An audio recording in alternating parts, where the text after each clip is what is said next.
Hello and welcome everyone. Today I will be streaming Chronorarch. It is a rather charming game that is made by Alfine, a little indie company. As far as I'm aware, this is the only game that I know that they've made. If they have produced another game, I'm not aware of it at all. But essentially, this is a party-based card game.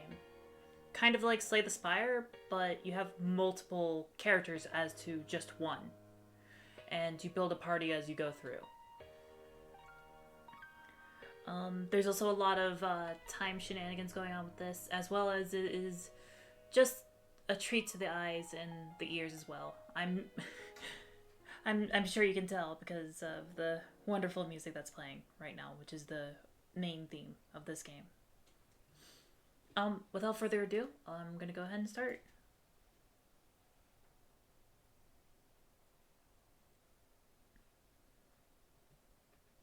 I hope everyone is having a wonderful day today. I'm sure if you live in the United States at all, it's been quite snowy. Unless you're, like, further south, I guess, you know? It doesn't really snow up there. I mean, down there.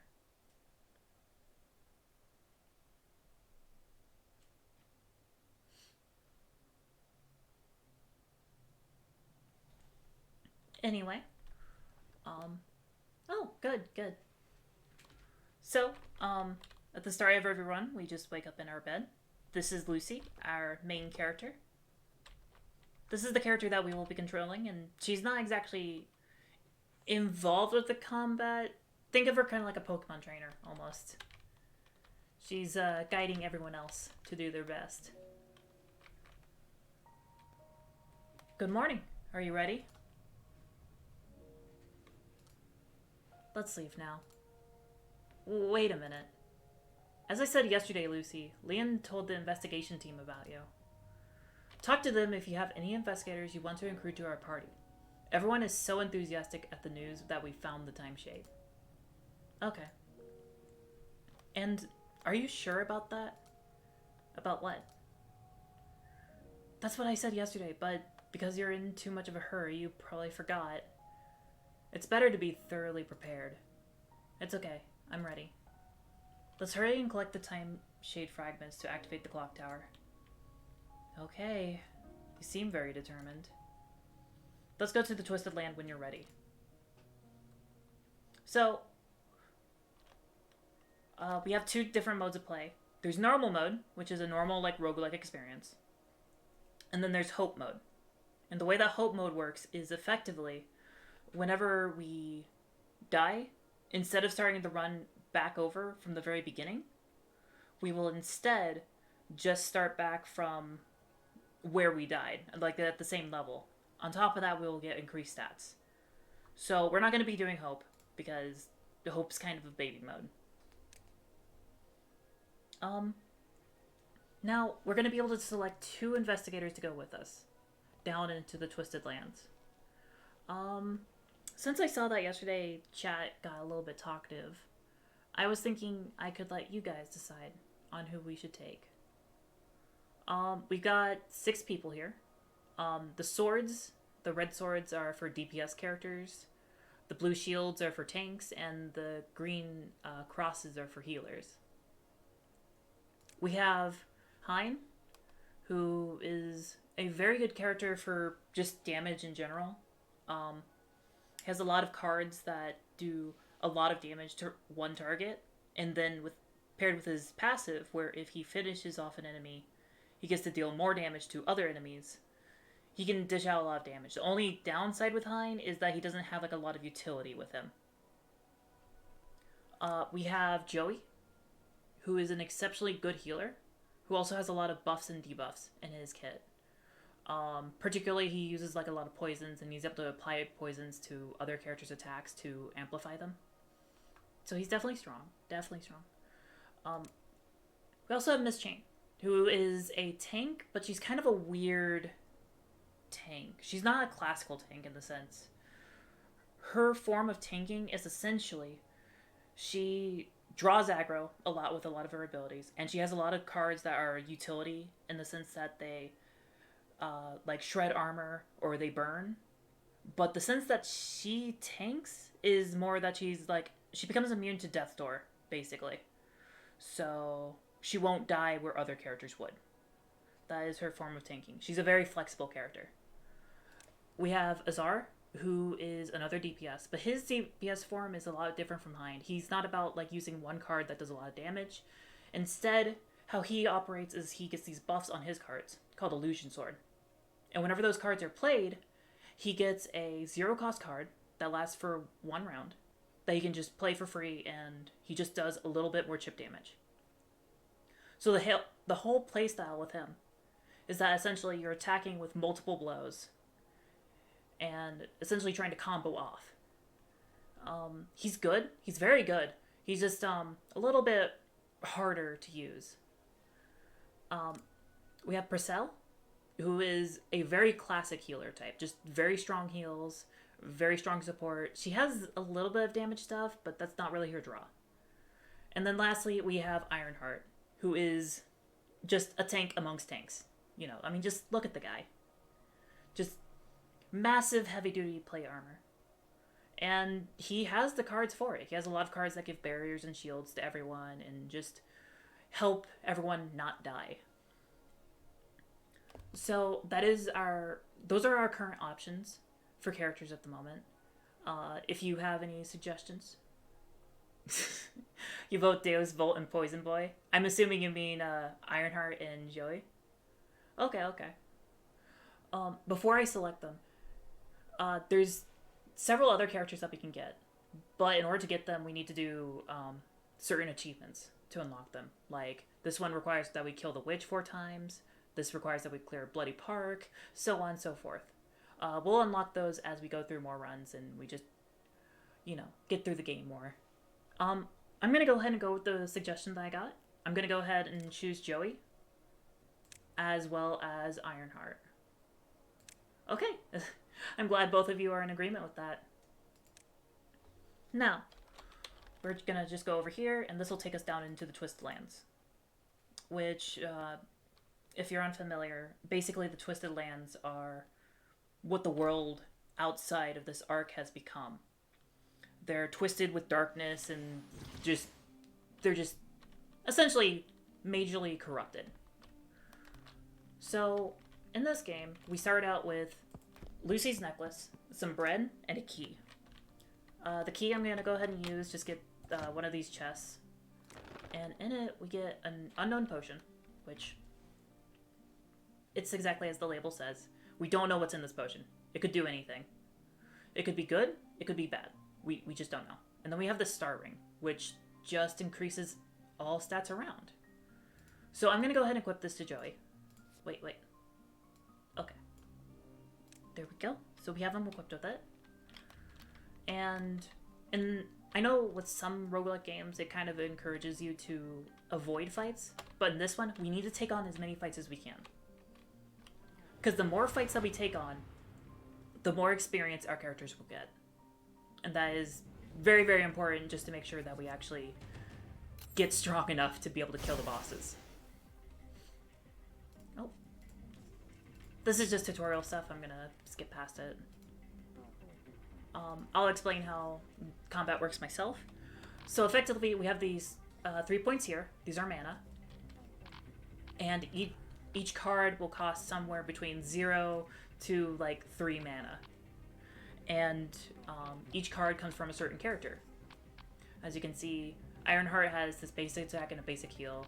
Joey has a basic attack himself. And then we have this card here, which has Lucy's icon here. Which all of Lucy's abilities are basically support. She's never doing anything that's like actively combative. It's just support style items. So we're just going to go ahead and just try to kill these guys as quickly as possible. Because in this game, every combat, we are on a timer. Because up here, on that dark cloud, there's that red number 4. If the turns reach number 4, the darkness will have come to where we are, and we will start taking damage over time. And we would rather not do that, because we do not exactly fully heal after each fight. the way it works is that, notice how whenever Ironheart got injured, not a section of his red bar became green. Technically, he still has that green bar. At the end of combat, it will be restored to full. I'm gonna go ahead and basic heal him just so we don't lose anything. Because the thing is, if he gets hit again, that green bar is gonna go away, just like that.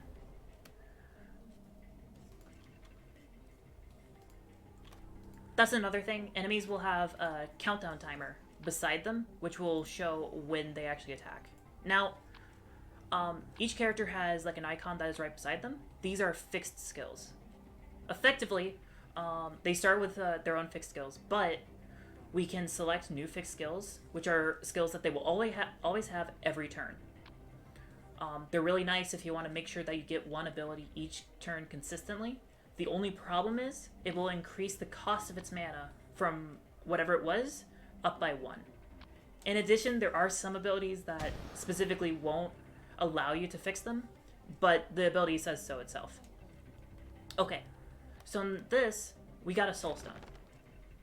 And the Soul Stone is really, really important because,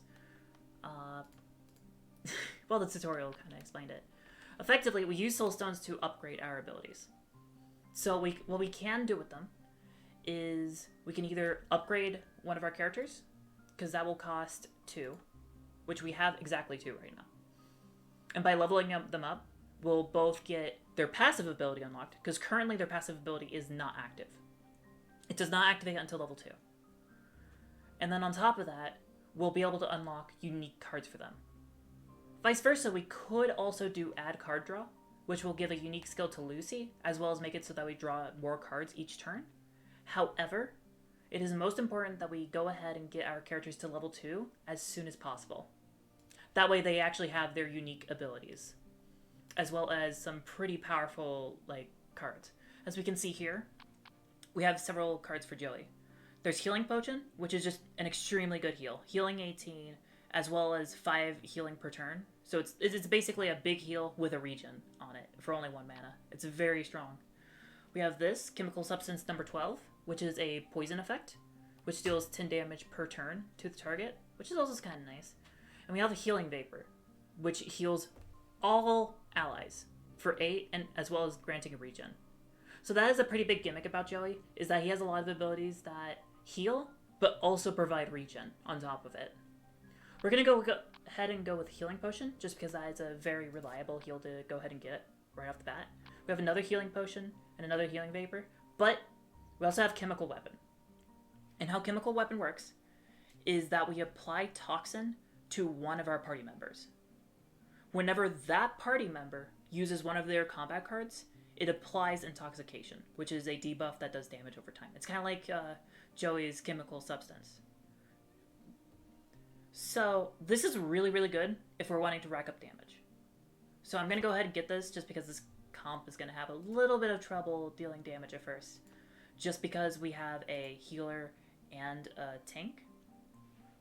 Now, as you might have known, we've just got this potion out of nowhere. That is because Joey's passive ability is Conjure Potion. He just makes potions. Every time you level him up, he makes you another potion. Right now, he gave us a Healing Potion, which restores 12 health, which is pretty decent. It's not the most flashy passive. Definitely not. There's a lot of characters who have way, way more impressive passives. But Joey's passive is helpful. Now, this well right here, this marks that beyond this point is the boss for this floor. We're going to ignore that for right now. Because right now, we want to go ahead and make sure that we get all the enemies that we can. As well as explore everything that we need to. Sorry, this is another tutorial. Tutorials are fine and all, but I feel like I explain it a little bit more effectively. So if we just... Yep. We got an additional soulstone there. We're going to hold on to that for now, just to see how much we actually get. And then, since we've reached a dead end, I'm going to show you that at any time, we can go ahead and open the map, and we can teleport to any of the marks that we've found. This is just to be a little bit faster, you know. Here, we have another enemy area, but they're guarding an area this time. So, these are enemies that we could just ignore this and not have to deal with it. However, I encourage that you fight everything that you find in this game. Because those soul stones are usually more helpful than the health that you might save for not fighting.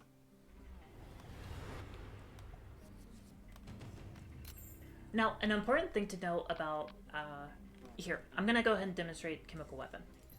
We're going to go ahead and play here. He has the buff now, so if we go ahead and use a basic attack, you see that it intoxicates, and then there's that second proc of damage. Because the intoxication activates whenever the enemy goes, before they attack. So, because it attacked, it took the 5 damage, and it died, because that was enough to kill it. That is why Intoxication is just a very, very nice ability to have. I'm gonna go ahead, just use the healing potion, get us topped off, and then we don't need to worry about this green bar here, because I'll show you right now. If we just kill this, well, in turn, that'll go ahead and kill it, probably. No? Okay. There we go. So as you can see, now that we are done with combat, the green bar is fully healed up. So we just don't have to worry about it. That's why technically, if your comp is aggressive enough and is able to kill everything fast enough, technically you might not need a healer. Technically. But that means playing really, really well and really, really aggressively to not let the enemy get any hits in. Which is very hard to do. Now, this area here is a collapsed library. And here, we can put in an item and we can enchant it. The first one is free. Every time that you come across these, the first time is free. Each additional one, though, it will cost more. I'm going to go ahead and enchant the Star Ring because it's honestly just a really good item for basically anyone. And with this enchantment... Okay, that kind of sucks. So it's shattered, which essentially means that because it's shattered, it does 1 less healing. So now it's not really all that good on Joey. Technically, it's still a bonus because it's still +1, but we're just going to move it on to Ironheart instead because it just feels weird to give Joey an item that technically makes his healing worse. So we're just not going to do that. Alright, so we're going to go over here, and I'm hoping for another enemy area. No, we did not get another enemy area. So we're going to go here in front of the well, and we're going to get ready for this boss. Now, we have 3 soul stones, which is pretty good. This means we could increase our max mana, but I don't like to do that until later, because that's essentially just saying that we have more of that mana resource for our cards. But I think the better call is just to go ahead and upgrade Ironheart, get his passive, as well as his unique cards, as well as give us a card draw, because just having more options each turn is very, very helpful. So his passive is Over Barrier, which means that any amount that he is overhealed becomes a barrier of about 66% of the heal that he would have received. Which means him with Joey is actually a very strong combination with all of that regen, because that regen will transfer into shields. And like I said before, a lot of his abilities are very tank based, because we have here, this is Shield Bash. How this works is that the more barriers that he has, the more damage this is going to do. So it works pretty well with his passive as well as with anyone else that can give additional barriers. We have Frontline Cover, which is an all-ally, just party-wide barrier. Really helpful for mitigating damage as well as just like trying to make sure that you don't take too much. And then there's Duel. A Duel makes it's a damaging attack that also taunts the target, which essentially makes it so that, first off, his healing gauge can't be reduced, which means that green bar that usually goes away whenever he gets attacked, that doesn't happen anymore. On top of that, the target that he attacks has to attack him back. So it's a very good ability to make sure that Ironheart takes the hits. I'm going to go ahead and go with Duel, just because it's a pretty good attack. It's just very reliable. We have another Duel here. We're not going to go with a second one, though. We have Shield of Retribution. This is a kind of interesting ability. So this has a countdown. And how that works is, if we play this card, it'll be on a little countdown bar on the side. And it won't play until 3 actions have passed, which are essentially like 3 cards that we play that aren't instant speed. But then once it does activate, then its effect will be over. So while it's on countdown, anytime there's a healing skill that is played, Ironheart is going to throw his shield at an enemy, at a random enemy, dealing more damage. So essentially, this is a good card to play before we do a bunch of healing, so that while we're healing, we're also dealing damage. We also have Charge of Faith, which is an attack on all enemies, and it is a taunt on all enemies. It's basically an AoE duel. However, its mana cost is very steep. It's 3. That's kind of a lot. So we're going to go with Shield of Retribution. Not only because it's a good ability, but it's also a good way to present the whole countdown mechanic. And then we're going to go ahead and add a card draw. And these are Lucy's skills. We have Tactical Plan, which allows us to select one of 2 random skills in the deck and draw it. Pretty helpful. We have Search, which allows us to view skills in their draw order and select one to draw. And then lastly, we have Hasty Counter, which allows us to discard a random skill and draw 3 skills. I think I'm going to go with Tactical Plan. I feel like that's the right move at the moment. This is a new file, so a lot of Lucy's abilities are going to be basically card draw for now. But as we go through runs, we'll be able to unlock more and more cards and more items. So they'll open up the options. Here, we have our first boss. You might notice that his action diamonds are stacked. There's 2 of them on top of each other. That means he's going to attack this time, and then he's going to attack again. So we're gonna go ahead and use Basic Protect, which is just gives us a barrier. We're gonna protect Joey, because keeping him alive is very, very important. Now, notice that even though it was 1, it didn't dial all the way down. The reason for that is that Basic Protect is an instant speed spell. Actually, I think the word that they specifically use is... Okay, none of the cards we have here have it. But basically, it's just a spell that goes faster than other spells and doesn't count down the timer. So now we're going to go ahead and Basic Attack. It resisted Intoxication, okay. And then we're going to attack with Joey as well. And end our turn. And now, at the end of our turn, he does his big attack. This is just going over the healing gauge stuff that I was talking about before. Again, it's a new file, so it's gonna go through some of that stuff.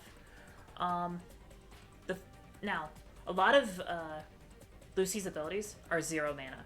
So a lot of them are just, like, helpful to just go ahead and use and just, like, get prepped up.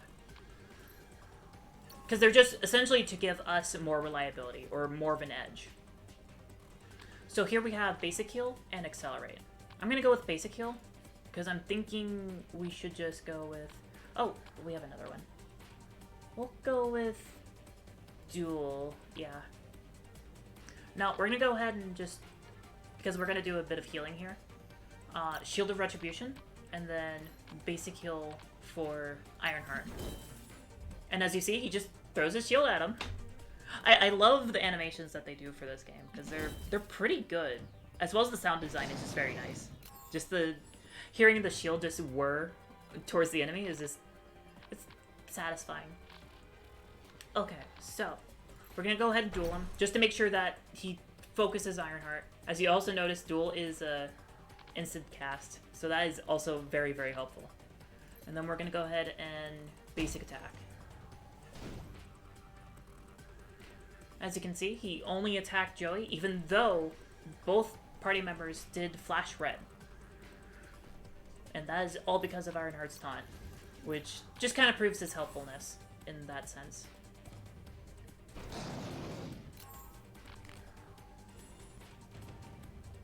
Okay, this should be enough to kill. So we're gonna go ahead and Chemical Weapon, and then just Basic Attack, and this should be enough to kill. There we go. Yeah, it is very clean, especially since this game is actually still in... It's still in, not beta, it's in early access. That's what it is. So the game is still being developed. They're still, like... Technically, they're working on, like, a true ending for this game right now. There is an ending in the game. So there is an end point for our run to reach. but they're coming up with like a harder true ending that is going to be added to the game eventually. So we have quite a few things. We have gold, some unknown scrolls, soul stones. We have these credits. And credits, we can't use them in our run. We can't use them until we go past into the next run. And these are what we use to go ahead and upgrade for better stuff, better cards, as well as better equipment that can drop in the game. We also have this cross brooch, which is pretty decent, especially for a tank, because it's armor plus 10, plus a little bit of crit chance, but less critical damage. But let's be clear, we're not using Ironheart for damage. He can deal damage, but that's not what we're using him for. And that is also a very important thing with characters in this game, because the thing is, even though their role might be something, we can use them in different ways depending on which cards we give them. Now, we've reached a campfire, which is essentially just a rest point between each floor. And here we'll have like a little scene with our adventurers just relaxing, as well as we'll be able to rest up. We recover a little bit of health. If we use bread here, we'll recover more health.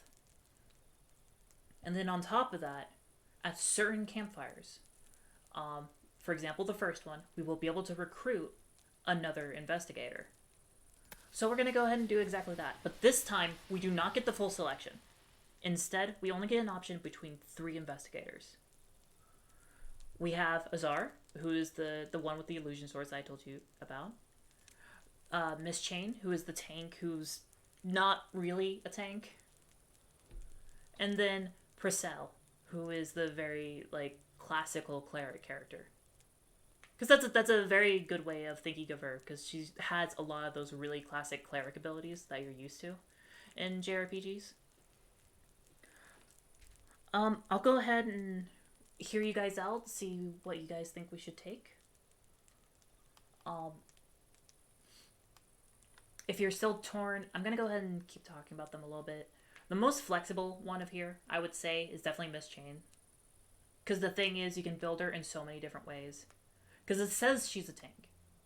But that's only if you build for the tank stuff. You could build her to be a DPS if you want to. You could build her to be a debuffer as well. Yeah. Honestly, I feel Azar or Chain either way. Because Chain can be built DPS, but Azar can also be built DPS. As well as Azar is really... You say Chain? Okay, that's 2 votes for Chain then. So we'll go ahead and go with Chain. And you'll be able to see what I'm talking about. Now, since we got those 2 soul stones from the boss and I didn't use those, I was saving them here for Miss Chain. So that now, right as soon as we get her, we can go ahead and level her up to level 2. Now, this unlocks her passive Burn. Which essentially how this works is, there are certain cards that whenever she plays them, it gives her the Burn effect, which makes it so that her health gauge is protected. So, essentially, she could have like 1 hit point, but still have all of her green gauge, which is really helpful for healing, because healing is more effective while you still have the green gauge. So, we have quite some good cards right off the bat. Leave This to Me is a really good taunt card. It gives Death's Aura immunity after 2 stacks, as well as it gives taunt to a target. Very nice for tanking, but that's not what we're using her. Instead, we're going to be looking at these 2 cards instead. Engine Burner, which, by the way, I just love the art for it, with her, like, having the chainsaw out and all the fire just exploding out of it. It's very wonderful art for that. But this is swift, so it doesn't count down. It ignores taunt, so if an enemy has taunt, she can just ignore it. And it applies 3 stacks of Grievous Burn, which deal 4 damage per turn, but since it's 3 of them, and those stack, it's going to instead be 12 damage per turn for 3 turns. So that is a lot of damage to just dish out. It is 2 mana, but honestly, it is a 2 mana card that I feel is very worth it. The other card is Zoom, which is damage 15, accuracy 100%, and it gives the debuff of Armor Reduced, which makes it so that the target's armor is reduced by 33%. And you do remove a stack each time that, whenever they take damage. But That's still 2 attacks where you're doing a lot more damage. That's a third more damage, which is very, very helpful. Which is why I'm saying that Miss Chain can be a very good debuffer if she wants to be. I'm going to go with Engine Burner, just because that's just more damage. The only time it's not as good is if they resist the burn, which is a possibility. Some enemies have resistances to pain effects and stuff like that. So it is possible, but just in general, this will be the stronger card. Now, here we have 3 other unique cards. First one is Shred Them All, which is all enemies, 9 damage. It's basically kind of like Zoom, just as an AoE. Because it also has the Zoom effect of reducing armor by 33%. We then have Fireground, which is a super good support ability. Because it makes it so that... Effectively, it makes it so that everyone gets healing gauge protection, just like she normally does. As well as whenever anyone gets attacked, they inflict Grievous Burn onto their attacker. Very wonderful support ability. The only downside to it is that it has the suffix once. And essentially, that means that you can only use this once per battle. It's kind of like ammunition. Once you use it, it's gone. Until the next battle, that is. So, very strong ability, but it's not as good in boss fights where you want it the most, unless you get multiples, which you can. You can get multiples of each card. And that is helpful, just so that you have a better chance of drawing that card. Now the last one is Playing with Fire, which is all enemies again. It deals 6 damage, it's only 1 mana, and it applies Grievous Burns to all targets. I'm going to go with this one, because it has a very good synergy with Engine Burner, which we chose before. So, essentially, we're building Miss Chain for, like, more of a burn play style, rather than, like, a direct damage style. Which is still, like, a very viable DPS option in this game. Because it can get really, really nasty if we stack enough debuffs like that. Now, the game is warning that our max mana is low. It'll warn you if, like, it feels like you're kind of straggling in certain regards. But really, we're fine. Having our characters level 2 is much better than having that mana right now, in my opinion. So, we have a store here to go ahead and use all that gold that we got, which is about... yeah. Here, we can buy keys. So if we find more of those, like, stash locations with the chests, we could actually open those. We can also get these skill books. Now, there's 2 different types of skill books. There's skill books that have specific skills, which typically... these aren't that good. Like, Tactical Attack, it's 3 mana for 22 damage. It's just not really worth it. Because the thing is, there's, like, a lot of characters have unique skills that deal more damage for less mana. But I guess that's the point. Because, like, for example, there's also Extended Strike here, which does 9 damage to all enemies. But the thing is, Miss Chain has one for the same cost, but it deals more damage, plus it gives that armor shred. I guess the point of them is that they're more to patch holes in a character skill like list. But the thing is, you have other party members for that. So usually these other skills aren't that great. There is also these skill books.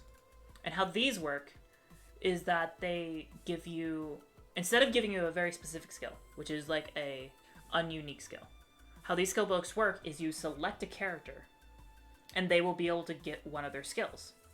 The same goes for healing, but it prioritizes for like support characters. So we're gonna go ahead and get these 2 items. We're gonna go ahead and get a skill book, so I'll show you what that does, as well as we get a key so that if we find another one of those areas, we'll be able to, you know, actually get good gear. So we're gonna go with, I believe Ironheart right now, just because, like, well, here's the thing. The one you select gets 2 options, but then there's another option for each other character. We can only choose one. So let's see. Healing Potion, that's the heal. There's Protected Party Barrier, which creates a party barrier of 8. Barrier amount increases by 4 per level. So that's a pretty strong barrier, especially since it converts all ally barriers into 1. But it's better if we actually have more abilities to actually provide barriers. We also have Shockwave here, which deals extra damage based on all ally barriers, as well as it's like an all enemy attack. These are okay, but honestly, I think Zoom over here might be a little bit better. Just because it's 1 mana and we can just throw it out for some pretty good damage, as well as to like soften them up for engine burner. So we're gonna go with that, and we're gonna go ahead and get to our first fight here. Okay, so we have these dolls. Now, notice how this character here, the butler, he has this tag here, which means that he has taunt. We have to attack him, unless we happen to have an ability that ignores taunt, such as Engine Burner. So I'm going to go ahead and activate this, and we're just going to go ahead and attack the maid instead. Just absolutely use a flamethrower on them. And then we're going to go ahead and save our basic heal. No one's injured, so no real point to do so. The only real reason would be for the barrier, but that's not really necessary at the moment. I'm actually surprised Ironheart actually dodged that. He almost never dodges. For good reason. He has all that heavy armor, so it's like, it would be really hard for him to do so. Okay, so we're gonna go ahead and just whack this guy. Hopefully we get some good damage out. He's still gonna survive this. We're gonna go ahead and do some basic heals just to make sure we don't lose too much health. As you can see, Miss Chain got hit by that, but it doesn't matter because she has her passive. She's not losing that green bar. Although Ironheart is taking some damage here. We need to be careful about that. So next attack he does, he's going to be dead. So if we can, we want to do something that will affect the maid, such as duel. Here, we can go ahead and just have Ironheart just wreck her, and then we can end turn, and next turn, this should be over. Now, you do notice that there is the dark clouds around us. If we linger around any more after this turn, we will start taking damage. But thankfully, we let the debuff do its work, and we're done.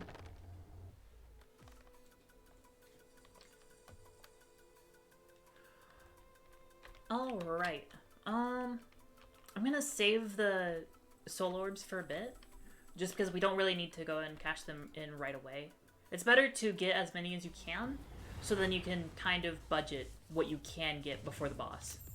The only reason to do it beforehand is if we're really hurting on, like, well, in general, if we're taking a lot of damage or, like, the enemies are really hard, that's the time whenever it's like, you know, we should just go ahead and use our soul orbs early.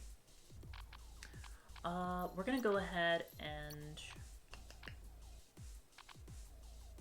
We're gonna go ahead and tactical plan and then playing with fire. Just to go ahead and do some splash damage on all these guys.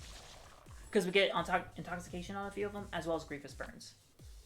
Which is very, very helpful. We'll also get Shield of Retribution, and then, as you can see, Engine Burner has this effect. Which essentially means that certain cards with Miss Chain, whenever she has her passive in effect, the burn passive, this gains an additional effect. Which, with Engine Burner, it makes it so that it applies even more stacks of Grievous Burn than it normally would. Which is very helpful.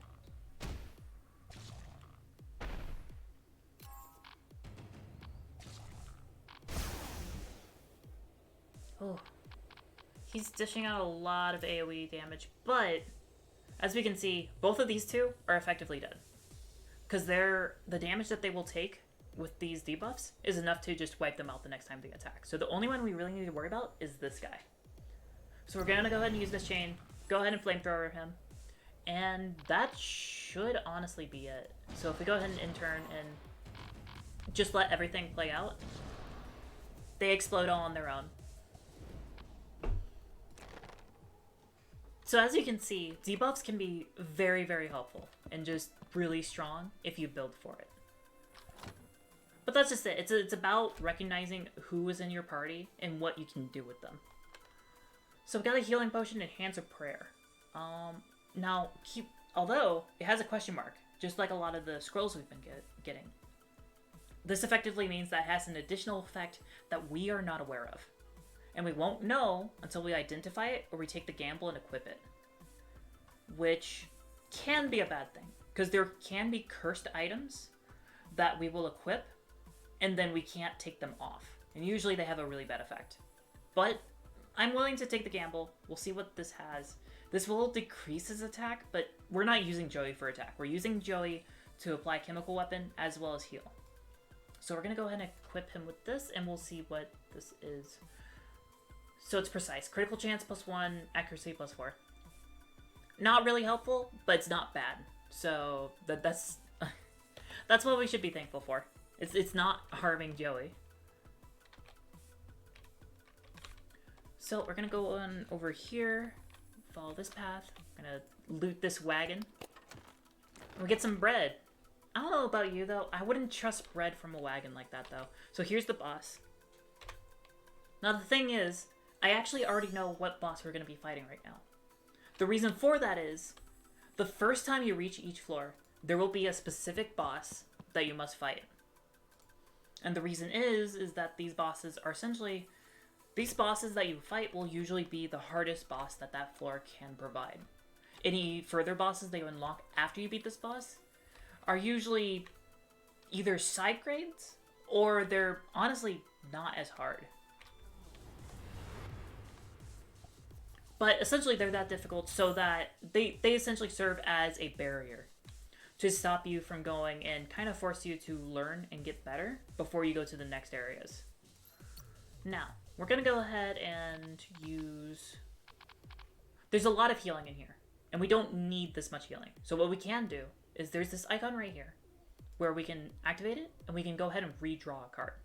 So we exchange it for a different card. We exchanged a heal for a heal, so nothing really happened there. But that can be very helpful if you feel that your hand has been bricked. And you can do that every turn. We're going to go ahead and play with fire. Just go ahead and start splashing them with some stuff.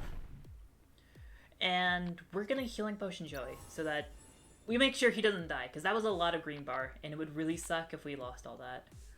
And we'll save the other basic heals just for later. Like for Shield of Retribution. So if we go ahead and activate Shield of Retribution, we'll get that countdown going. And we can go ahead and start healing up. And as we heal, we'll now go ahead and get attacks out as well. Which is really helpful. That is a very strong ability for Ironheart to allow us to not only heal, but also go ahead and attack while we're at it too. It's very helpful for multitasking, I suppose. So we got that battle done. Here we have this pond. What this pond does is we have that basic ability from Lucy called Acceleration. How it works is that we use it and we make it so that the card in question that we choose, its mana cost is reduced and it becomes swift, which is very strong. But we can drink from this fountain and we can potentially get a new card for Lucy. And these cards can be pretty strong. So I'm going to go ahead and drink from this. We'll see what we can get. We can either exchange Accelerate for Accelerate, so basically just keep Accelerate. We can get Possibilities, which allows us to view 3 random Lucy skills and add 1 to your hand. So it could basically be anything. The only... and then we also have Effective Plan, which allows us to draw 3 skills from the deck and set their mana cost to 0, which is very strong. Very, very strong. We're probably going to go with this one. Now, something to note is that a lot of Lucy skills are once per turn. I mean, not per turn, per battle. That is fairly standard for her, a lot of her abilities. So don't take her abilities with the idea that you'll be able to use them consistently and like a lot per battle, because you're not. They're just there for that like one use, and that's another Hands of Prayer. That is very odd. Do we just give Joey 2 Hands of Prayer? Does that mean he has 4 Hands of Prayer now? How would he even... Oh, okay, we actually can't equip it. Okay. Alright, that was about to get a little silly. I guess that's for the best, because then his, like, attack would be, like, minus 70%. So, I mean, it's not like he's doing damage to begin with, and his intoxication damage is not based off of his own attack. Essentially, his intoxication damage is based off of, I believe, his level. I believe it gets stronger as he levels up. Or I might be wrong. Forearm Joey, so OP they had to disallow it. Too true, too true. I mean, think about it. With 4 hands, I mean, like, think of all the alchemy that Joey could do. That's like double the alchemy. It's a menace. It can't be allowed. So, we're gonna go to this well, and we're gonna go ahead and cash in all of our soul stones, because we have quite a lot of them. First off, we're gonna go ahead and increase our max mana. That's pretty helpful.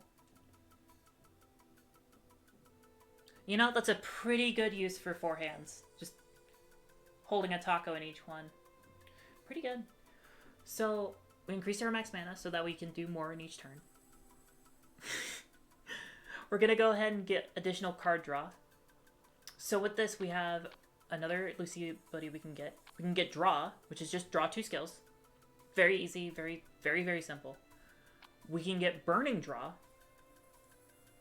which makes it so that we draw 2 skills and we give a target burn. Not just Miss Chain, but we can give any target her passive, which is very strong. Or we could get the Strawberry Flavored Tablet, which gives draw 2 skills and we remove a random weakening debuff from an ally. All of these are kind of good except for Draw, because you might have noticed Draw is just a basic version of these 2 other abilities that do what Draw does, but just an additional thing. So here's the thing. Normally, I would take Burning Draw, but I know what the next boss is. And I believe that Strawberry Flavored Tablet will affect a mechanic of hers. So we're going to take Strawberry Flavored Tablet, because that should be very, very helpful. And then we don't have enough to go ahead and upgrade another character, but that should be fine. Our character should be strong enough for this. Keyword is should be. But just in case, I'm going to go ahead and use a healing potion on Ironheart. You don't have to use those out of combat, but you can, and you also can use them in combat. You can use them in either situation. So, if you're playing this yourself, don't worry about that.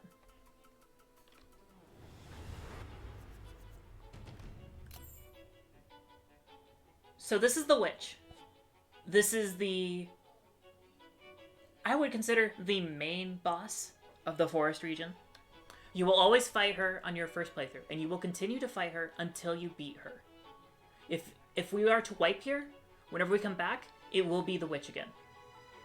In order to get any further into the game, we have to beat this specific boss. There will be no other random boss that can show up. And her mechanic is that each turn, she'll give us this curse. Not specifically this curse, but a curse. And if it remains in our hand, it will apply the effects to the curse on all allies. However, if we play it, it will only affect one ally. So essentially we have the choice. Cursing one ally or getting all of them cursed. This curse in particular does 5 damage per turn. So we're going to go ahead and slap this on Ironheart, because Ironheart has plenty of health, he can take it. So we're going to go ahead and let him try it. We're going to go ahead and apply Chemical Weapon to Miss Chain, get her prepped up for that stuff. Tactical Plan, Basic Protect as well, just get ready to take some nasty damage. Put that on Joey, as well as go ahead and throw out a basic attack, why not? And we have extra mana, so I'm going to go ahead and just... I'm going to use Engine Burner now that we just drew it, because that is very good. Because getting as many dots as we can, as quickly as we can on the witch will be very helpful. Because she's got a lot more health than anything we've faced. Everything else has been like 25, maybe 30. But she has almost 200. Actually, she had around 200 before Joey just whacked her. So we're going to go ahead and start getting some damage out on her. Try to whittle her down over time. Because now she summons dolls. Which means that, yes, she is the one who's been animating all these dolls in these woods. So we have another Crucifying Curse. We could apply it to Ironheart, but if we do that, he'll start taking 10 damage per turn. As opposed to the 5 that he did. Instead, it would probably be best to go ahead and share the pain. And go ahead and put another one on Mist Chain. At least for now. We're also going to go ahead and reroll one of these basic heals, because we don't need those right now. Good thing we did, because we got Playing with Fire. So we'll go ahead and start doing some spread damage to these guys, as well as make the Intoxication and Grievous Burn that is on the Witch even worse. So we did get a miss there. That meant that we dealt less damage, but it looks like quite a few of the effects still went through, which is good. That is what matters. It's okay if the damage on that doesn't go through. We just want the actual effects. Because right now, the Witch is going to be taking 14 damage per turn, which is nothing to sneeze at. We're going to go ahead and attack with Ironheart. He's going to whack this guy. Joey now has Fury, which means that he will use whatever mana is left over to do attack skills. We don't really have any attack skills in hand, so he's not going to do anything. And I believe he is restricted to using only his attack skills. He won't use anyone else's attack skills, so basically he won't do anything because he doesn't have attack skills. Now, as you can see, she mixed up the curses this time. This time she has a weakening curse, which how this works is it doesn't do damage, but it decreases healing power and attack power by 10%. Which isn't that bad, but it's still nasty. We're not going to put that on... We're going to go ahead and put this on Ironheart, because the thing is, he's not really attacking, and he's not really healing. So, it's perfectly fine for him to have that. However, I wanted to test a theory I had. We're going to go ahead and use the strawberry flavor tablet, and we're going to use that on Ironheart. I believe this should cure at least one of the effects.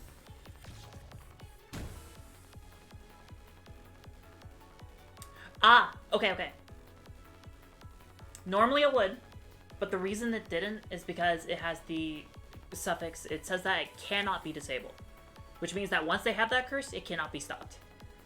So if it was another effect that had that kind of thing going on, the strawberry tablet would have worked, but not these. Now, we're going to go ahead and use Effective Plan, because it's 2 mana to get 3 skills with 0 cost. That is just extremely strong. So right off the bat, we get Shield of Retribution. We're going to go ahead and activate this. Or do we? Yeah, we'll go ahead and use Shield of Retribution. And then we'll Healing Potion on Mist Chain, because she's getting pretty low. And then, lastly, we'll go ahead and... Nope. We're going to save Zoom until we can actually hit the Witch with it. Because the thing is, these dolls don't matter. Once both of them die, the Witch will summon another one. Well, another 2. Now, that does mean that you could leave the dolls alive.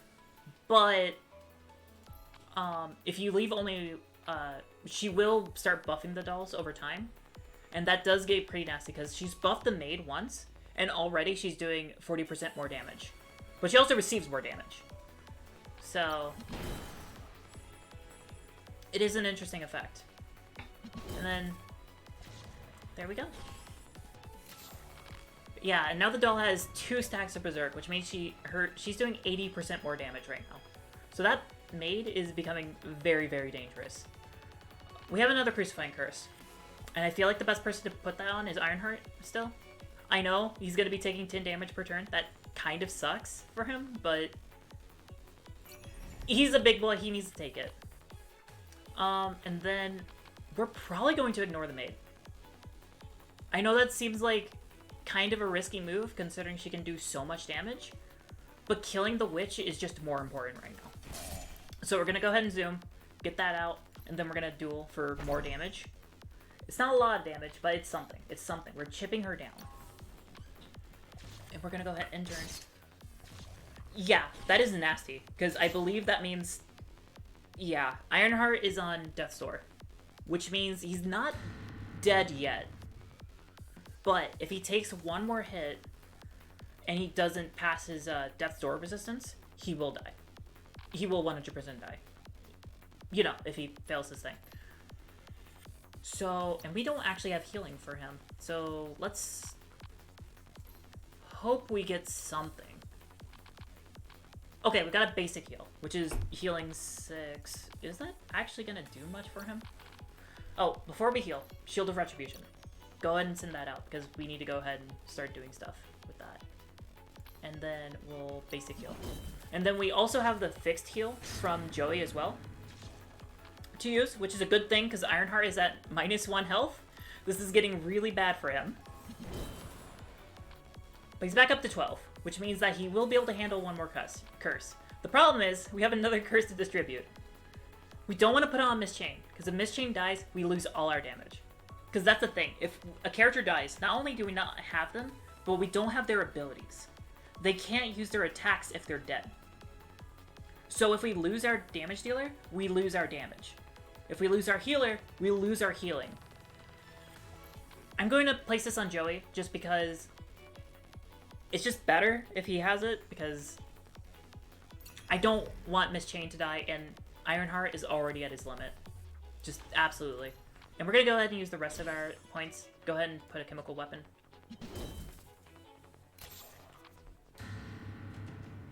Ooh, that is really nasty. Thankfully, it's a weakening curse now, which we can handle that right now. That doesn't matter as much. We're gonna throw some basic heals on Ironheart. Just, well, oh, this is actually a tough choice. Let's see what's on the redraw. Wait a minute.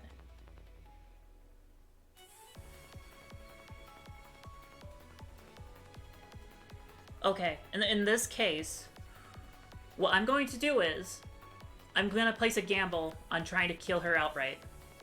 We're not going to heal Ironheart. Instead, we're going to use our mana to just burn her for as much damage as possible. Try to kill her out. So, let's do this. Engine burner, playing with fire. That is 12... That is 21 damage per turn.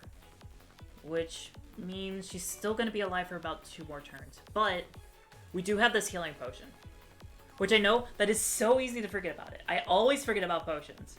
But it is really important to use them, because in these, like, really tough situations, it really makes the difference.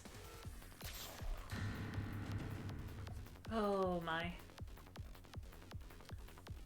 So, we're gonna go ahead and basic heal Ironheart. Not Ironheart. Ironheart's okay right now. Miss Chain, because we need her alive. Crucifying Curse on...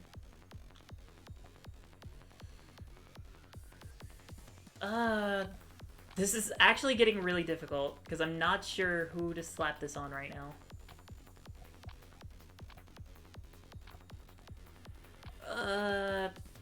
Ironheart, I'm sorry, but you need to take this. Worst case scenario, we just need to make sure that this chain stays alive. Because as long as she's alive, then we can at least do something. We have some damage to go out. We'll end turn.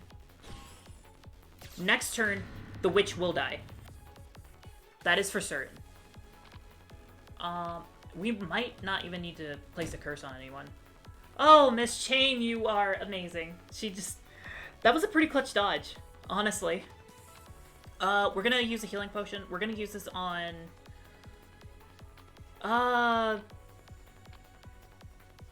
We'll use this on Joey first. Because if we use Joey's and then we can basic heal... Never mind. Ironheart is dead. So we're gonna have to make do with what we have. She's going to die at the end of the turn. I don't know if that means we need to use the Crucifying Curse. Oh, this is difficult. We're gonna go ahead and basic heal Miss Chain, because that is really important. And does this affect at the end of the turn? At the end of the turn. So we do have to use this. So Miss Chain has 16 health. Hopefully we can get through the rest of this just fine. Witch is dead. We just have to deal with dolls now. Which is easier said than done. Because the cleanup can be just as hard as the actual fight. Because we're so whittled down from everything else. We're going to go ahead and tactical plan. Try to get some stuff. Hopefully Joey doesn't just straight up die now. Let's have him basic heal.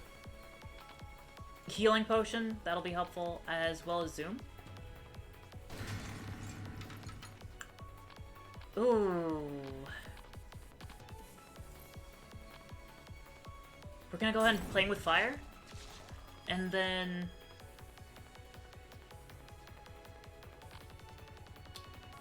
I feel like we need to make sure Joey doesn't die. Yeah, we're gonna go with Joey. Because at least Miss Chain will go to Death's Door next turn.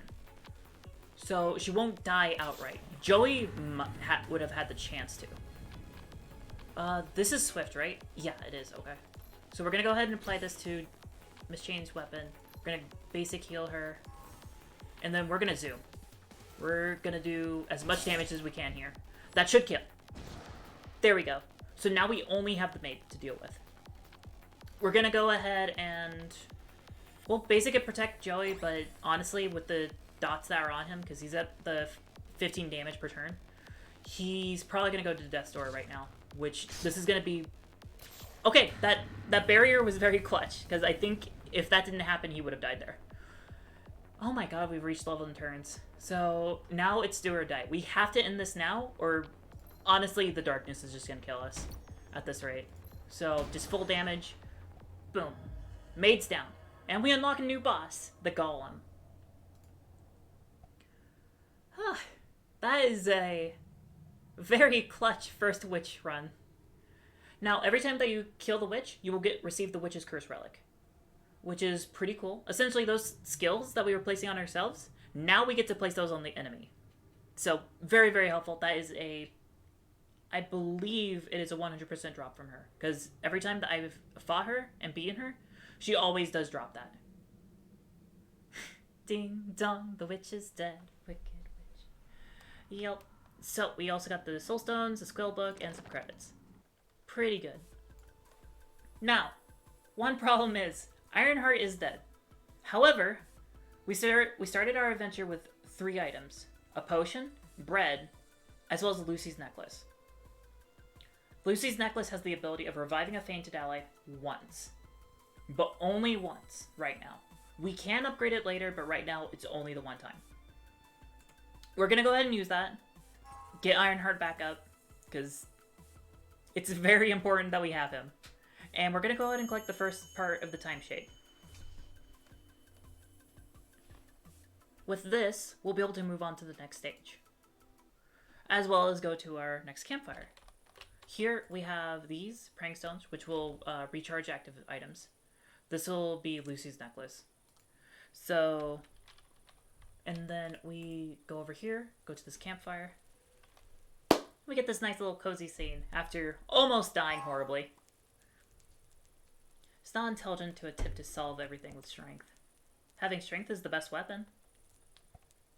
What a fool. We're not compatible at all. I don't know. I think Miss Chain brings a point, but whatever. We can use camping items. That will just make it so that, like, essentially we can use some bread, and it'll just heal everyone a bit. So we'll go ahead and use 2 of those. This basically, bread is only useful for healing or for giving it up for potentially other items. That should be it for camping right now. Ironheart still isn't full health, but he was dead just a minute ago, so that's still better. We're also going to go ahead and use the skill book. We'll see if we get anything good. There's Healing Ray, which is an ability for Joey. It does 20 healing. It does not have the regen effect. However, it increases their debuff success rate. So essentially, the success at which, like, Miss Chain, like, applies her burns and stuff, as well as, like, intoxication, that will be increased. That's pretty helpful, but let's see what else is available. There's Shield of Retribution, which means that we could do that shield move that Ironheart has a bit more. There's higher energy emission. This ignores taunt. Its cost is reduced by 1 if you haven't cast a skill this turn, which its cost is 1.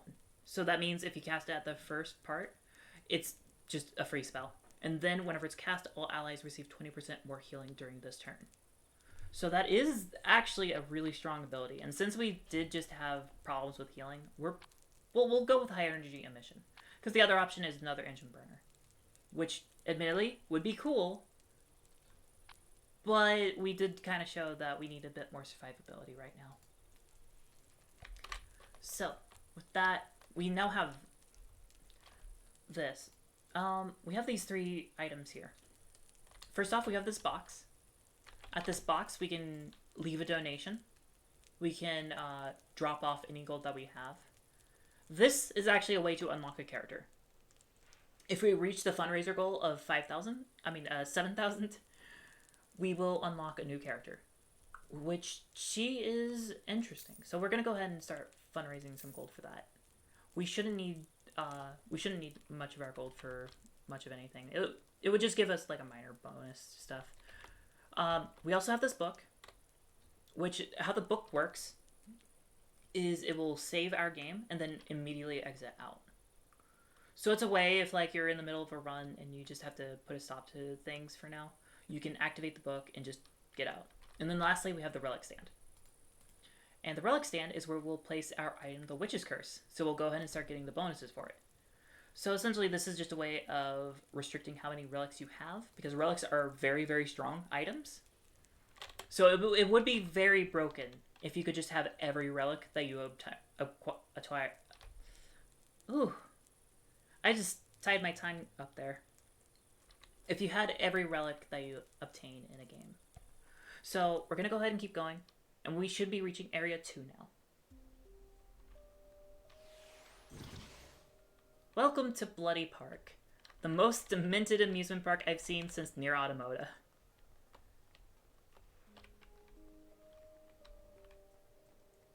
Right here, we have a blacksmith. Here, we can go ahead and either reforge items or we can convert it. Which essentially means that with conversion, we just put in 1 item and we pay gold to get an item of equivalent level. So we could do like the Hands of Prayer, for example, which we actually could do with our meager gold. So we'll go ahead and do that because the Hands of Prayer aren't going to help Joey and we don't have another healer. Instead, we get the Lifestone Necklace, which increases maximum health by 20%. Very good tank item. Very, very good. Thing is, Ironheart already has all of his items, so what we'll probably do is we'll move the Shattered Star Ring over to Miss Chain, and we'll give him the Lifestone Necklace. So he'll go from 29 health to 34. Also, before I forget, I'm going to go ahead and level up one of our characters. I'm thinking we're going to go with Joey. Just because healing was our biggest issue that last fight. So if we get more healing, that should help us out. Here we have another of his abilities. The Self-Destructing Healing Drone. Which is quite the statement. It heals all allies for 6. And then for every other active ally buff, it deals 7 damage to a random enemy. Which actually is kind of good for our setup. Because we have the chemical weapon buff. We have the burn buff. We also have the dual buff from Ironheart. This could be good. So it's either this or Healing Vapor, honestly. Which Healing Vapor would heal all allies for 9 and give regen for every turn to everyone.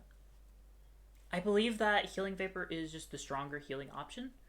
Although Self-Destructing Healing Drone is both fun and it does do some damage along with it. Honestly, we're going to go with the meme pick. Just get the drone. The drone is way more interesting of a card. Ooh, Pain Enhance Potion. Increases pain debuff success rate and resist during this run. This is extremely good for our current playstyle. So we're going to go ahead and take this. Thank you, Joey, for brewing this on the spot. And we're going to go ahead and give this to Miss Chain. Because currently, Miss Chain has our strongest pain debuffs, that being Grievous Burns, as well as it uses her stat for the intoxication from chemical weapon, I believe. I believe. Do not quote me on that, because I could very well be wrong about that.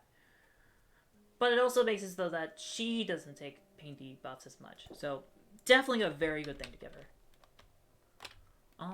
We're going to go ahead and go around this way. I don't know about you guys, but I just love the autumn colors of this place. Because it's like, it definitely fits like the aesthetic of like Bloody Park and all that. We shouldn't actually be in here. So usually these buildings aren't worth it if you don't have a key. Because at the end of them, there will always be a chest. And we just don't have keys right now, so we can't open it. It would just be a waste of time to walk in there. So now, we have these absolutely adorable Clockwork Hedgehogs. I love how they look, but I also hate them. I hate them with a passion. Because as I mentioned before, there are some enemies that are very resistant to pain debuffs. These are one of them. Especially pain debuffs, because as you notice, like up in the top right, it has the resist. And it has a 95% resistance to pain debuffs.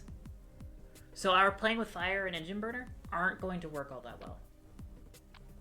Instead, we're probably going to use, we'll go ahead and use Ironheart stuff to try to deal with them a bit. So we're going to go ahead and duel, and then we'll obviously save Shield of Retribution until next turn. That way we get a bit more stuff that can actually be helpful for, more stuff to proc it, basically. We'll have more healing abilities and stuff, as well as damage to heal. So, we have a whole row of these bumper boys. They love to show up in groups. I don't know why. They just always do it. We're gonna go ahead and... Honestly, we shouldn't even waste the time with Chemical Weapon, because Chemical Weapon is just not going to do too much. I mean, it can proc, but it's very unlikely to, so we shouldn't actually waste the mana on it. We're gonna High Energy Emission. Go ahead and do that damage there. We're gonna Shield of Retribution. Get that counting down. And then we'll go ahead and... Do we do the Self-Destructing Healing Drone, or do we do the Healing Potion? I'm saying Healing Drone, so that we can actually see what it looks like. Because this game is pretty good about actually giving unique animations to each card. So as you can see, does that, shield goes out, and then we see the drone just crash into the bumper car. Which is just lovely. I love that. We'll go ahead and give a basic protect to Ironheart, and we'll end the turn now. There goes that shield. Ooh, we got even more enemies coming in.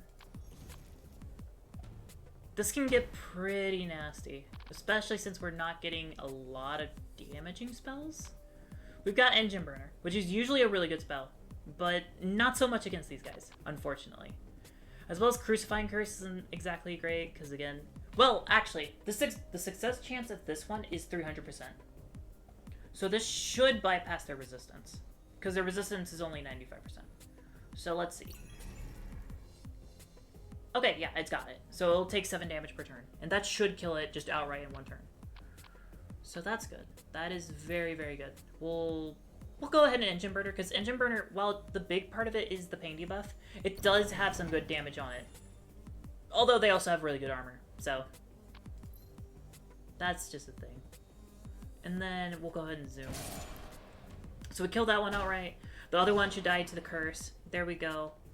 We'll go ahead and Healing Potion with our last action, as well as do a basic heal. Just to be ready for whatever is coming out next, because I'm not sure if it's going to be more bumper cars or if it's going to be something else. It is more bumper cars, because why would it not be more bumper cars, right? We're gonna...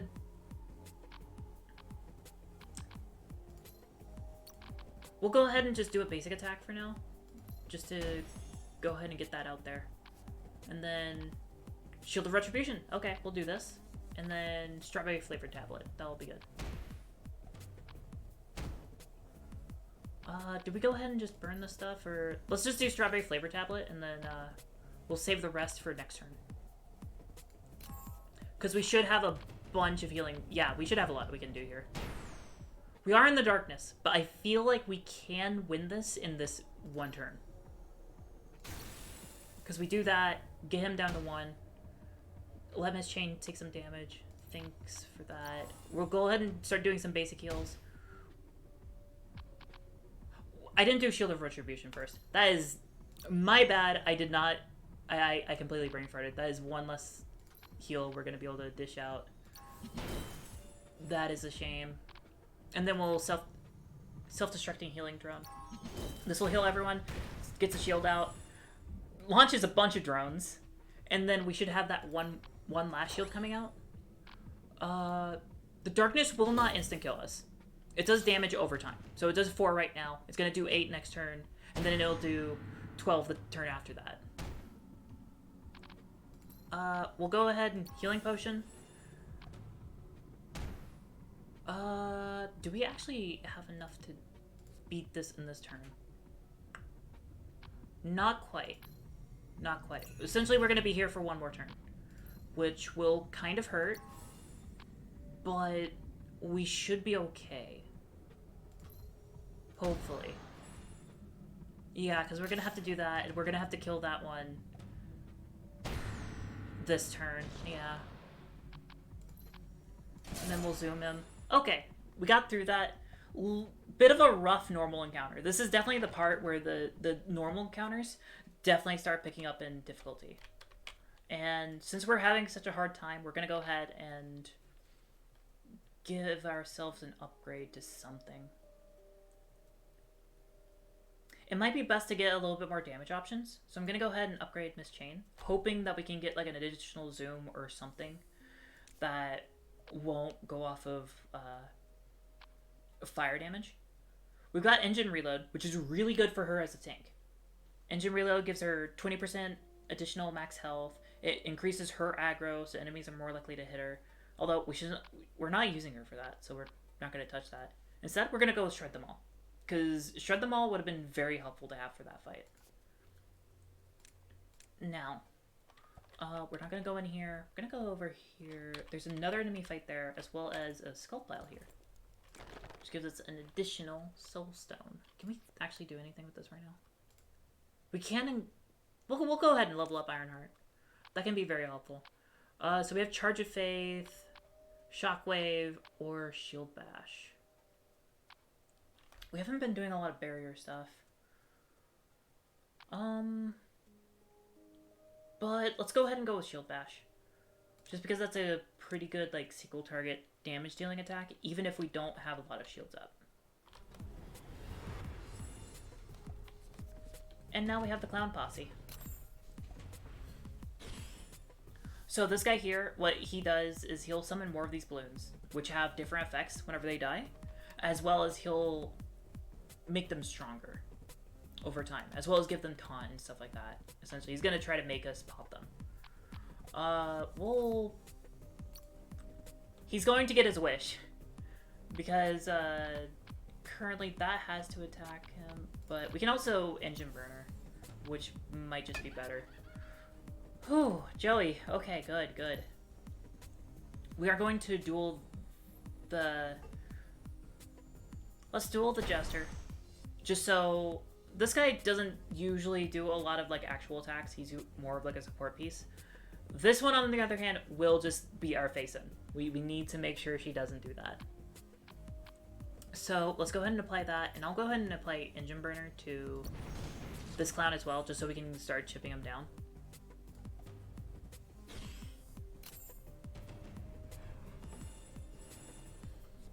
Okay, we've got quite a few people here. He is stunned now. So how stun works is for 2 turns, he won't be available. However, we can make him available now by essentially, instead of swapping a card, we can throw away one of his cards, which will allow him to recover from stun right away.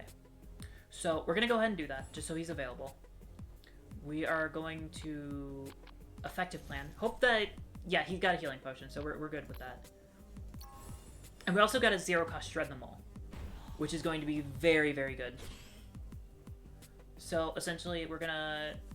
Do we do that right off the bat, though? we're gonna Crucifying Curse, and then we're going to... Never mind, we're gonna hold Crucifying Curse. We're gonna Tactical Plan, and then shred them all. Just do what we can, because the thing is, once we do shred them all, that balloon right there is going to explode, and that's gonna stun... Potentially, it's going to stun everyone. So we need to be ready for that. But that does quite a decent amount of damage to everyone. As well as just gets the armor shred on them, which is going to be very helpful for dealing damage in the future. Let's go ahead and get high energy emission. We should be able to recover Ironheart in the next turn. We'll also get self-healing. We can actually go ahead and self-healing now. Do we do it though? Nah, we're gonna save that for next turn whenever we can shield of Retribution. So, we're gonna go ahead and get rid of Shield Bash. We're gonna high energy emission. One of these guys. Let's go ahead and do this one. Next turn, he should die. So we're not gonna worry about him too much now. Unfortunately, I would like to get Miss Chain available too, but she's still out of the count for the stun. We're gonna do that. We can't use the basic heal, because like, wait, doesn't that? Never mind, it's not gonna increase the cost. So we actually can do that. And then we'll Self-Destructing Healing Drone. As well as Crucifying Curse, who we need to after that. Here we go. Group heal. Lots of drones just plummeting from the sky there. And we'll Crucifying Curse. This won't kill either of them, but we'll go ahead and place it on her. Actually, that would have killed. I didn't consider that Shield of Retribution was still up. But this should be fine. We'll just playing with fire and then zoom, and this should just be the end of this battle. So yeah, that one was much easier to deal with than the bumper cars. The bumper car rush is just so brutal. It is so brutal. Because they're so tanky and they just... our strat doesn't work as well against them. We got another fight here, but should we... No, we actually can't do anything with it yet. So, let's get into another fight. We got more of these horses. The horses have 2 attacks each, and they deal a lot of damage. So getting rid of them pretty quickly can be very, very helpful. As well as softening them up with a Crucifying Curse, which is what we're gonna do. Actually, this kind of works out, so we'll just use... No, we're gonna have to wait until next turn in that case. Do we have anything that affects... Well, effective plan, see what we get from that. Okay, this is pretty decent. We'll go ahead and get that guy a little bit lower. Chemical weapon, Miss Chain. Shred them all. Hopefully, we kill the bumper car. Not quite. But Zoom does... Doesn't it ignore taunt? No, it does not ignore taunt. That is my bad. Do we just... We're gonna go ahead and duel then. We're gonna duel this one, just so we don't take 2 more hits to other people who won't handle it as well.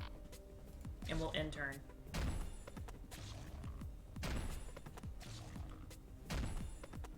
Okay, okay. That was pretty good.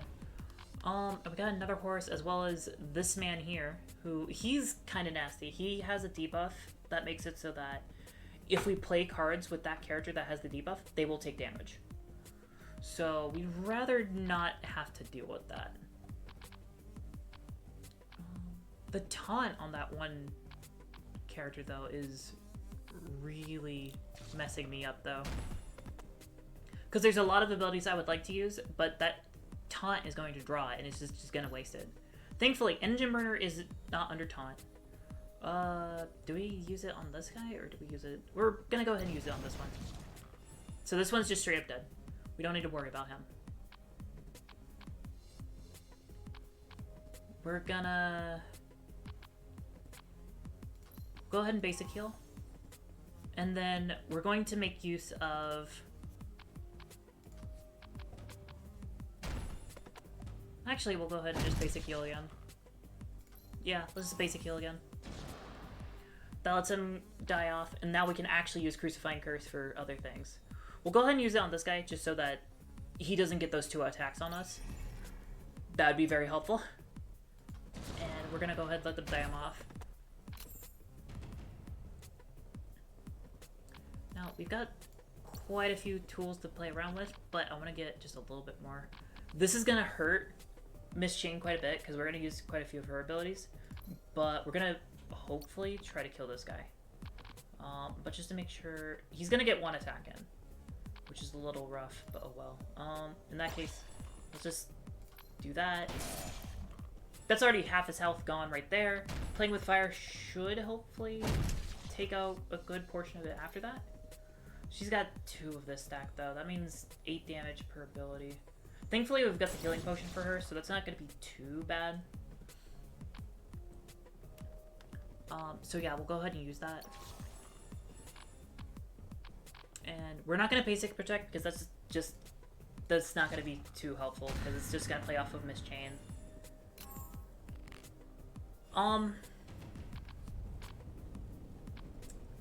I do believe we're going to go ahead and Crucifying Curse, and then we're going to self-healing... Actually, Shield of Retribution, self-healing Destruction Drone. Okay. This guy should be dead now. So we don't need to worry about him. Although we can't really direct where the shield goes, so we'll just see what it... Okay, we're good then. We're good. Residual damage should take care of everything else. Alright. A little bit nasty. Ironheart got a little bit low, but that happens sometimes. So here we have a strange pop. This little jar of abyss. We can turn any unwanted item we want into gold or other things.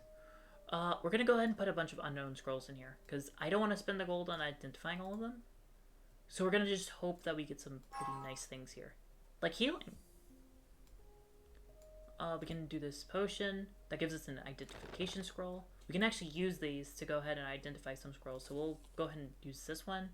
That's a teleport scroll. These are basically pointless. It just teleports us around somewhere randomly on the map. We're going to use 1 more on this potion, because maybe it's going to be like another enhancement. Debuff Enhanced Potion. Increase CC debuff success rate and resist during this run. That'll be very good on Ironheart, so we'll use that once we get out. But we're going to go ahead and sacrifice these 2. Nothing from that one. And we've got a Steel Shield. Armor plus 15%, critical chance minus 6%, critical receiving chance minus 20%. Okay, so that's really good for a tank. Armor's helpful, but do we actually give up one of these items for it? Because that shield's really good. But let's see.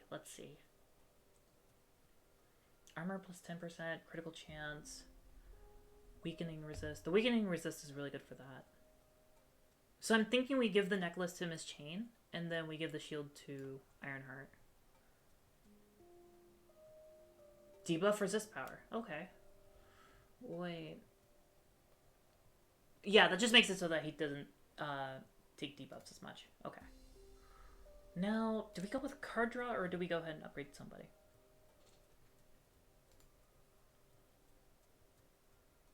I feel like we go ahead and upgrade Miss Chain. Get her a little bit stronger. Because the stronger we get her, the better. We'll go ahead and get another zoom. Which, the reason for this additional zoom is what we're going to do is we're going to change her fixed ability now. To zoom.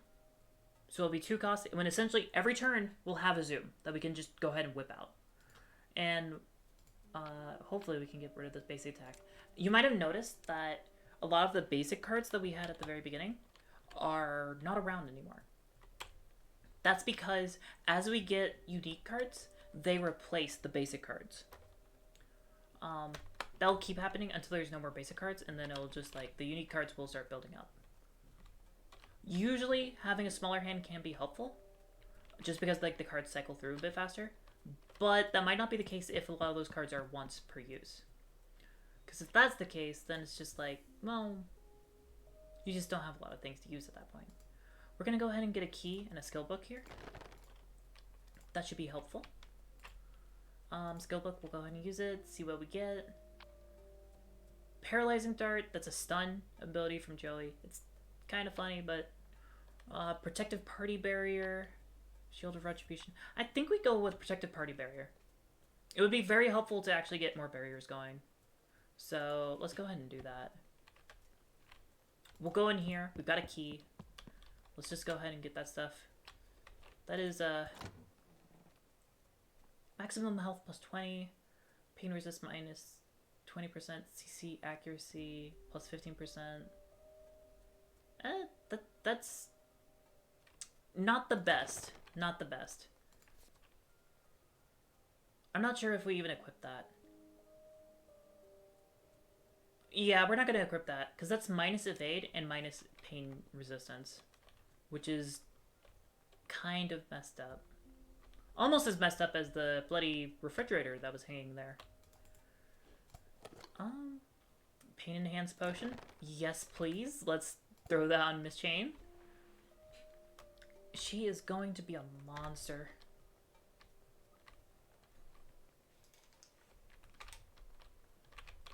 Nothing over here. So we're gonna go over here, and I believe we're at the boss now. Yeah, we are. So if I remember correctly, this should be... Well, you'll see what this is. You'll see. Wait, do we healing potion now? No, we don't healing potion. Because now we have to fight a tank.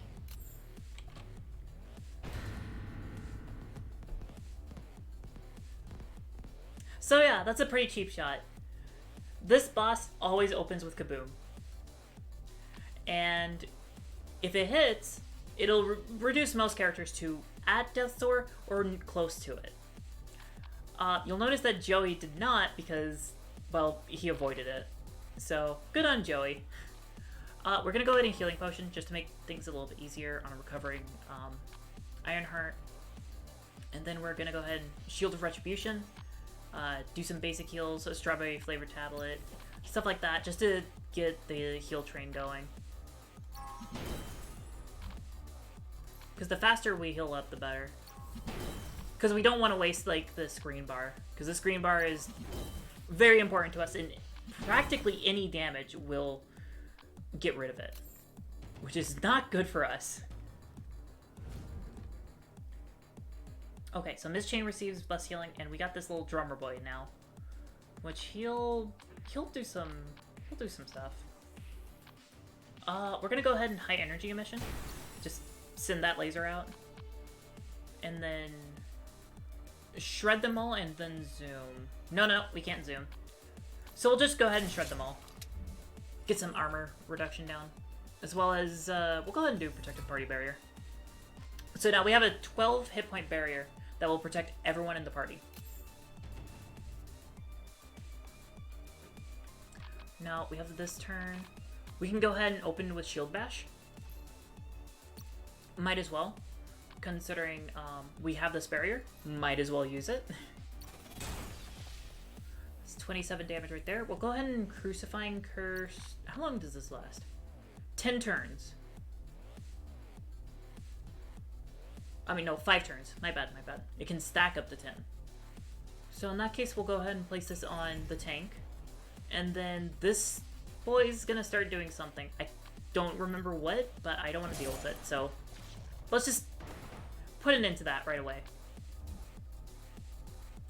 Now, thankfully, Miss Chain has her passive effects, so that's super helpful. So she doesn't lose her green gauge. It is so helpful that she keeps that health no matter what.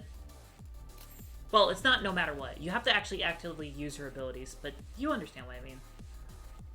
We're gonna go ahead and just set fire to this tank now. Well, not just set fire. We're gonna intoxicate, set it aflame, everything. We're just going to demolish this tank right now.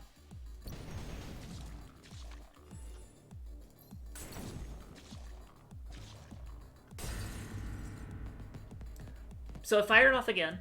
Pretty nasty, but it is also taking 29 points of damage every turn. So in 2 turns, it's guaranteed dead. Guaranteed. So he should be fine. Effectively.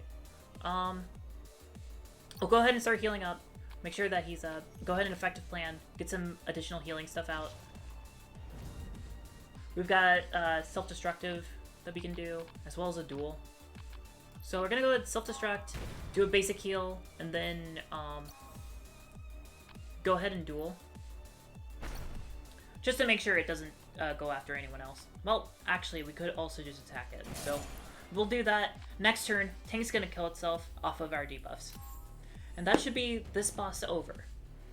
Hopefully. Hopefully. Unless something weird happens. Just putting in a little bit more salt in the wound. 47 damage.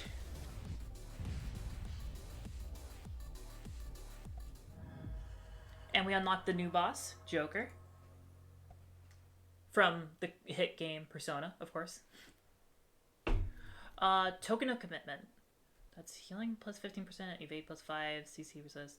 That's okay. That's okay. It's just kind of an okay healing item, I guess. It doesn't have like a...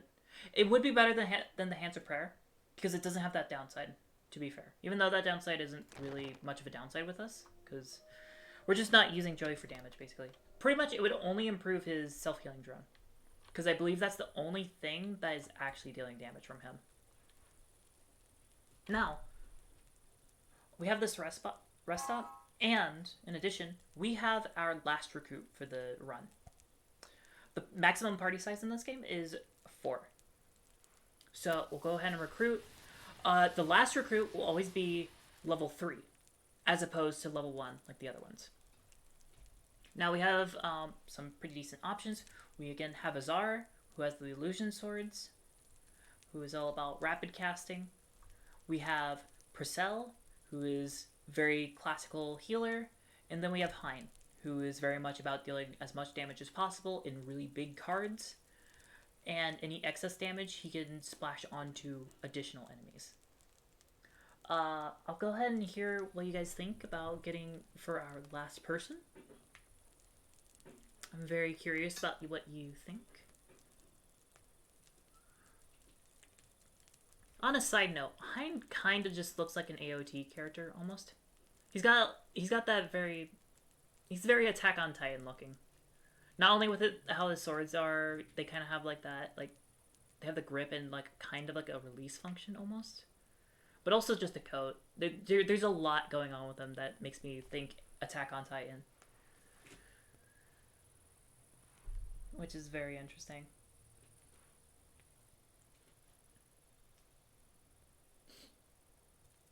No thoughts on who we should take?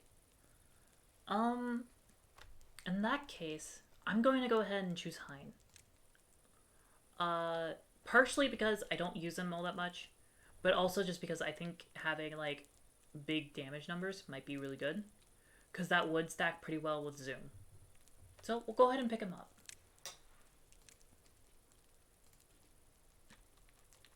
And with that, we have our full party. We're going to go ahead and choose his abilities. He's got Tear Up, which is 18 damage to one target, ignores taunt, as well as it always lands if they have a weakening debuff. And it deals additional damage. So really nice if we have a red weakening debuffs. We don't have any of those, though. We have Mutilate, which does 32 damage to any random enemy. But that's just it. It's a random enemy. We have no control over that. But that is a lot of damage. That would be our biggest, like, single target damage. And then we have Assault Slash, which deals 18 damage to all enemies. And the skill always lands against the target with a weakening debuff, as well as it deals additional main damage. That's a bit of a gimmick with some of Hein's cards. I'm thinking we go with Assault Slash, just because doing Shred Them All and then Assault Slash is a very nice combination. Oh wait, what am I thinking about? We actually do have a weakening debuff. I forgot that the Armor Shred from Miss Chain counts as a weakening debuff, because it's a red debuff. So that's my bad for actually forgetting about that. So, we have some of Hein's more interesting cards here. Merciless Explosion deals... It's 3 mana, so this is a very expensive card. It deals 6 damage, accuracy 99%, and its critical hit is minus 8%. It has swiftness and it ignores taunt. He receives pain damage equal to 50% of max health, which right now would be 15, and deal twice the amount of your missing health. So essentially, you take damage, and then you'll deal twice the amount of your missing health to an enemy. But this ability cannot kill an enemy, and on top of that, he gains healing gauge protection. So definitely a very interesting ability. He has Rage Slash, which is 2 mana. It's countdown 2, so it takes a little bit before it comes out. Ignores taunt. You can reduce the skill's cost by 1 if healing gauge remains, and its cost is 0 if at death's door. So as you can probably tell, Hein is very much about like being very risky. Lastly, we have Blood Reflex, which restores the target's healing gauge, but receive pain damage equal to half of the amount. So essentially, he would recover his green gauge, just all in one go, but he would receive pain damage of half of it. In addition, his attack power and incoming healing increases based on lost health, as well as he gains healing gauge protection. Although he doesn't have to necessarily do that on himself, he can do it on someone else too. I feel like Blood Reflex is really nice, but we already have plenty of damaging healing stuff, just from Joey. Joey gives a lot of healing already. So I think we actually go with Rage Slash. And then lastly, we have Blood Reflex again. We have End of the Line, which does 27 damage, 2 mana, and it critically hits when the target's health or yours is below 40%. Which is kind of nice. That's a pretty nice aura effect right there. Makes it very flexible. And then we have Bloodstorm, which deals 22 damage to one enemy. It ignores taunt, and it cannot be fixed. This skill's damage amount is based on health. So it's 70% of max health plus 50% of the health lost. And you overheal 25% of health if you defeat an enemy with it. So we actually have 2 very interesting finisher moves here. It's either we choose End of the Line, which guarantees a critical hit if either Hein or the enemy is 40% or below. Or we choose Bloodstorm, which deals damage based off of health, and it overheals based on if we kill the enemy. Personally, I think End of the Line is a little bit more helpful. Or, well, not helpful. Because Bloodstorm's effect is very good if we get it off, but that's the thing. End of the Line is easier to get the effect off of. So I believe we're going to go with that one.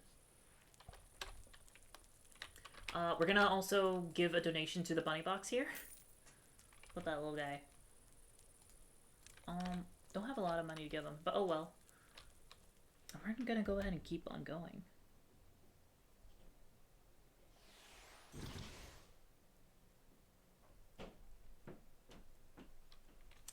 Here we go. So we're going to go down here. We have another enemy area here. Let's go ahead and get these guys. We have 3 Harley Quinns here. Let's go ahead and deal with them with Hein. We'll go ahead and zoom, soften one up, and then we can use Hein, and hopefully he can just kill her outright. And if he does, as you see, his passive it takes into effect. So because he killed an enemy, the damage then passes on to another enemy. So very helpful, very helpful. We'll save Shield of Retribution for next turn, and we'll go ahead and end turn. Ooh. That is very nasty. We'll go ahead and effective plan, just because that's very helpful, just to go ahead and get, like, a bunch of free cards like that. We'll go ahead and shred them all, and then Assault Slash. We should hopefully be able to kill these guys with this combination. Because Assault Slash is going to do 18 damage, and that's not taking into account the 33% armor reduction they have now. So yeah, Hein is definitely a DPS, because he is able to dish out damage like crazy. We're going to go ahead and save all our healing stuff, and things like that for next turn. Just because we have a bunch of things for that.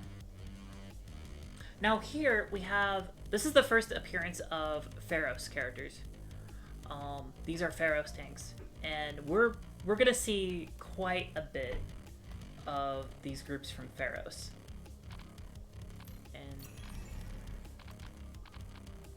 we'll go ahead and high energy emission, deal that, shield of retribution, get that out too. Ooh. Okay, that's kind of what I get for like waiting on healing, but oh well. Go ahead, tactical plan, and then we're gonna exchange one of the basic attacks here. Okay, we got Rage Slash instead. Okay.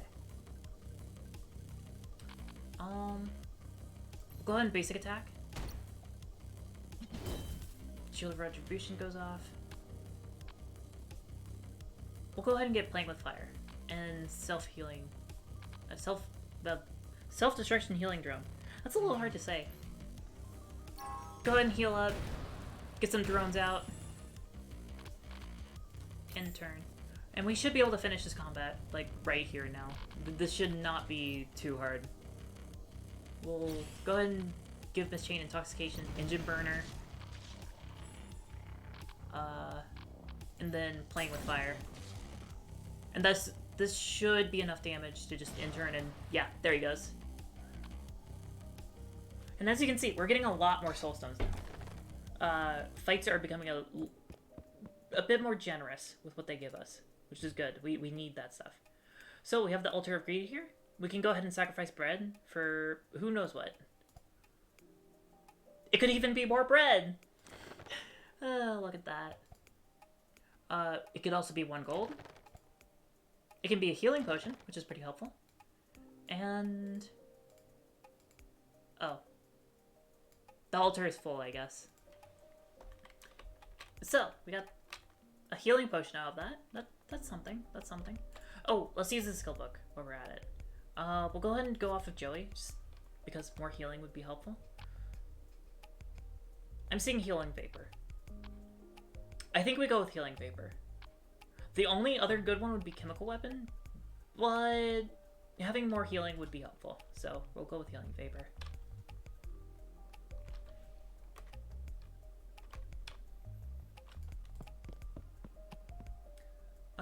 I don't think we have a lot of gold, so actually we'll not do this right now.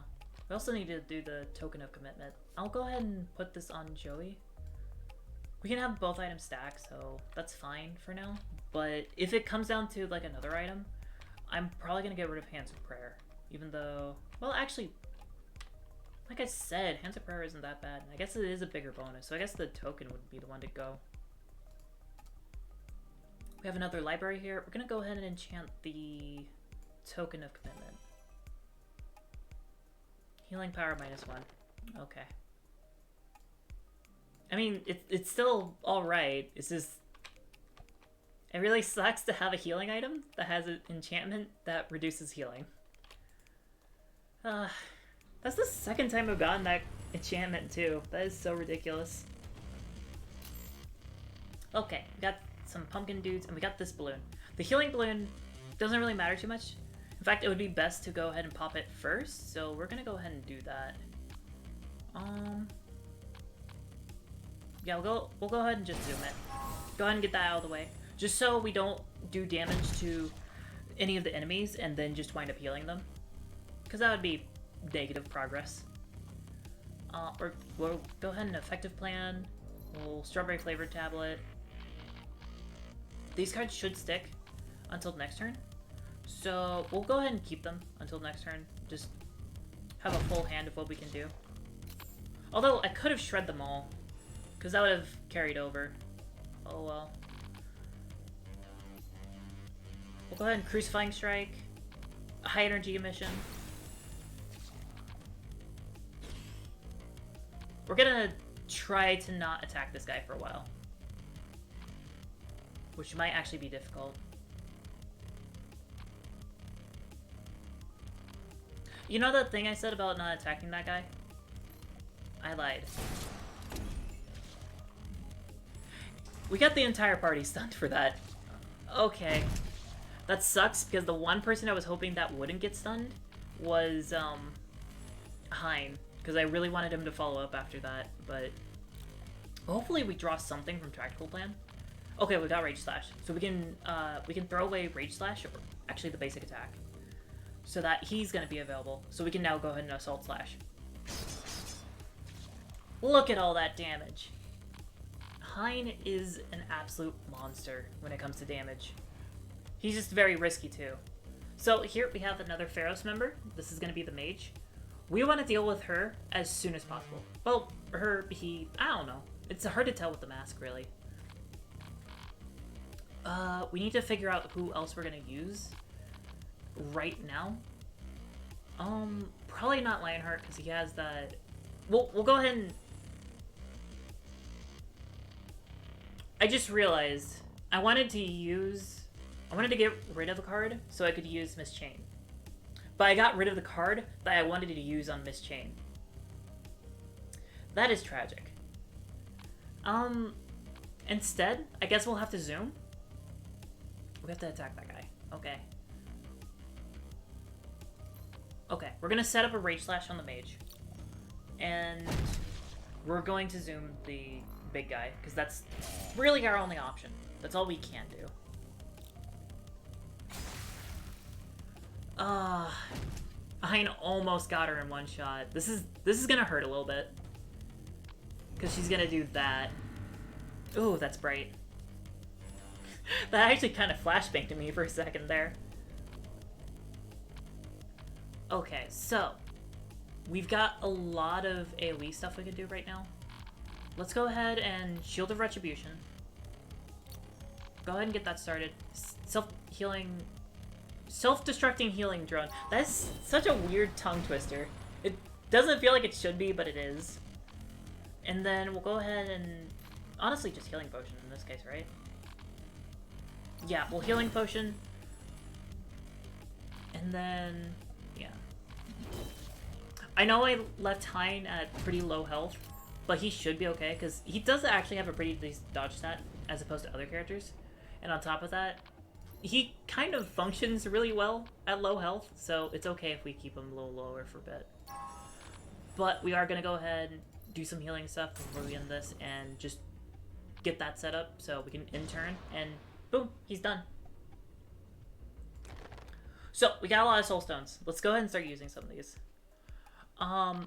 Max mana could be helpful, because we do have a lot of abilities that are pretty expensive. So I'm going to go ahead and do that. I'm tempted to do it again, but really shouldn't. Really, really shouldn't. So instead we're going to go ahead and do card draw. We've got Search, which is search out of a specific ability. Hasty Counter, which is discard one random skill. We get 3. Which is good, it's just risky. And then lastly we have Blade Grinder, which is draw 2 skills from the deck and increase their accuracy by 10%. It's okay. I mean, I'm gonna pick this one just because it's 2 cards. Without the downside, but the upside isn't exactly, like, phenomenal. It's okay. It's an okay upside. But we're gonna go ahead and level up Hein. Get him a little bit stronger, as well as just get him another card. We've got Merciless Explosion, which is that one attack that we...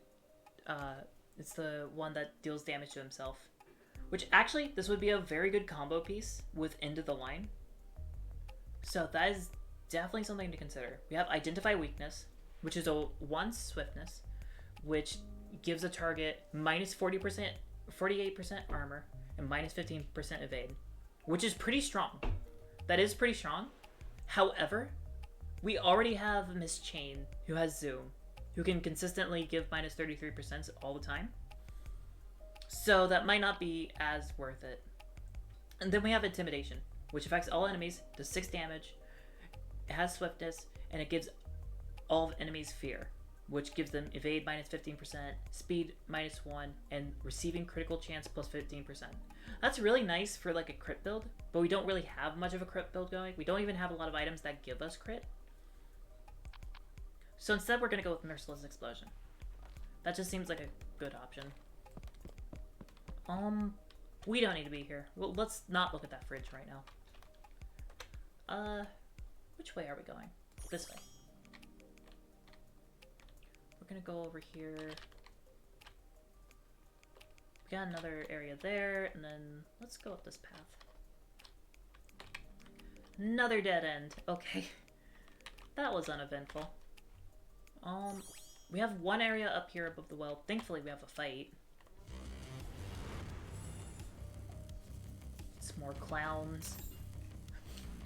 Tell me, chat, are you somebody who's afraid of clowns? Or are they just kind of whatever to you? Because honestly, I'm not super scared of clowns.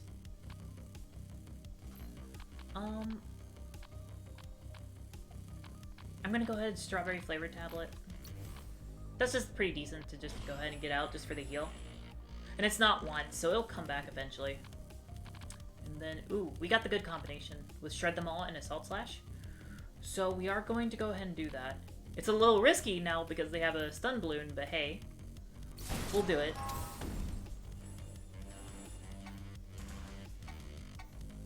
And thankfully, only Ironheart got stunned. So we'll go ahead and get rid of that stun with Duel. And then we'll Assault Slash. And lastly, we'll go ahead and Healing Potion. We're gonna get Hein a bit higher up.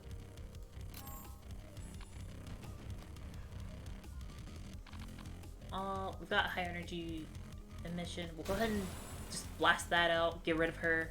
And then let's go ahead, just zoom, get rid of this guy. We'll keep our other good cards for a bit.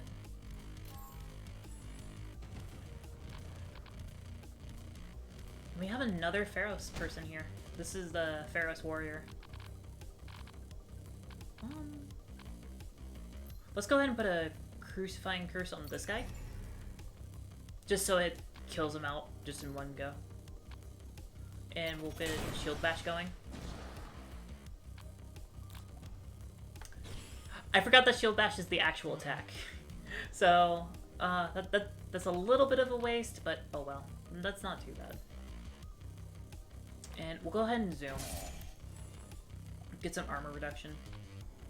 And we've got Blade Grinder. We'll go ahead and do this. Just get some additional cards, so just so next turn we have more options. Here we have basic heal. Let's go ahead and do that, just because. And then Engine Burner. And yeah, that's it. So we'll go ahead and just in-turn. Kill her off. We are looking pretty strong for the boss, which is good, because the boss is next. And this boss is... Honestly, they're very annoying. I hate facing this boss all the time. Every run, I hope it's not this boss, because I just don't want to deal with them. This is... I feel like for this, we're going to need Miss Chain to be as strong as possible, I think. Because as much as Hein being able to do all that damage is good, I feel like getting the consistent dots with Miss Chain is just really, really helpful. Unfortunately, we don't have anything like that popped up. We can get an additional zoom, but that's not that helpful. We can leave this to me. That's a taunt ability. It makes it so that if she gets 2 of the Death Sword amenity, she could get the health cannot fall below 1. But in order to get that effect, we would need 2 cards that give that. And unfortunately, our only other option is like Engine Reload. I feel like we go with Engine Reload, because at least that makes it so that Miss Chain is less likely to die, because that's more health for her. And it does make it so that her aggro is increased, but it doesn't make it that the enemy has to attack her, so it's not too bad. Oh, but... Yeah, let's go with Engine Reload. It's kind of tragic because I did want something to help with the burn effect more, but that just wasn't in the draw pile, I guess. So, we're going to go ahead and get into this boss fight.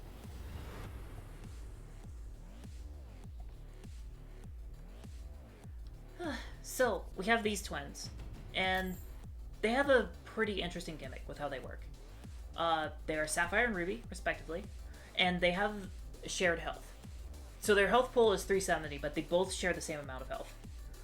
And throughout the fight, they're going to be placing some pretty annoying debuffs on us. So right into this fight, we want to just start hitting the Mard right off the bat. So we're going to Agony, we're going to go ahead and put Zoom so we can get some additional damage out on her. We're going to save Shield of Retribution until we need to do like more healing stuff. We're going to apply Chemical Weapon, but I'm not sure if we should do... We should do Hein with this, because he's going to attack both of them, so he'll apply Intoxication to both of them. There we go. And because it's hitting both of them, we actually do double the damage, effectively. So, as you saw, whenever Sapphire attacked, she applied this. Sapphire Stigma. Abilities that Joey casts now cost 2 more mana. And this increases by stack. Oh, I would hate doing this fight with Azar. Just because he relies on casting so many cards so rapidly. That would be so brutal. Thankfully, for this boss fight, we do get Cleanse. But we only get it 4 times. So only 4 times can we remove all stigmas. So we're going to have to hold on to that to make sure we make the best use of it as possible. Then there's also Ruby Stigma here, which means that we take 8... Ironheart will take 8 damage whenever we cast any of his skills. Thankfully, we don't have a lot of his skills in hand, and we're not doing like a lot of healing stuff yet. So we're gonna ignore that for now. That makes it a lot harder to ignore.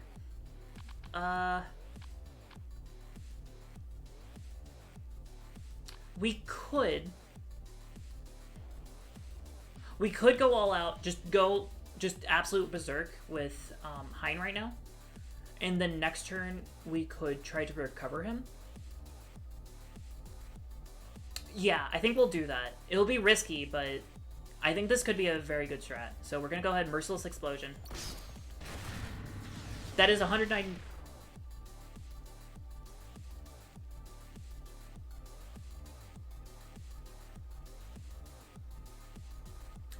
I didn't realize it would take him to Death's Door.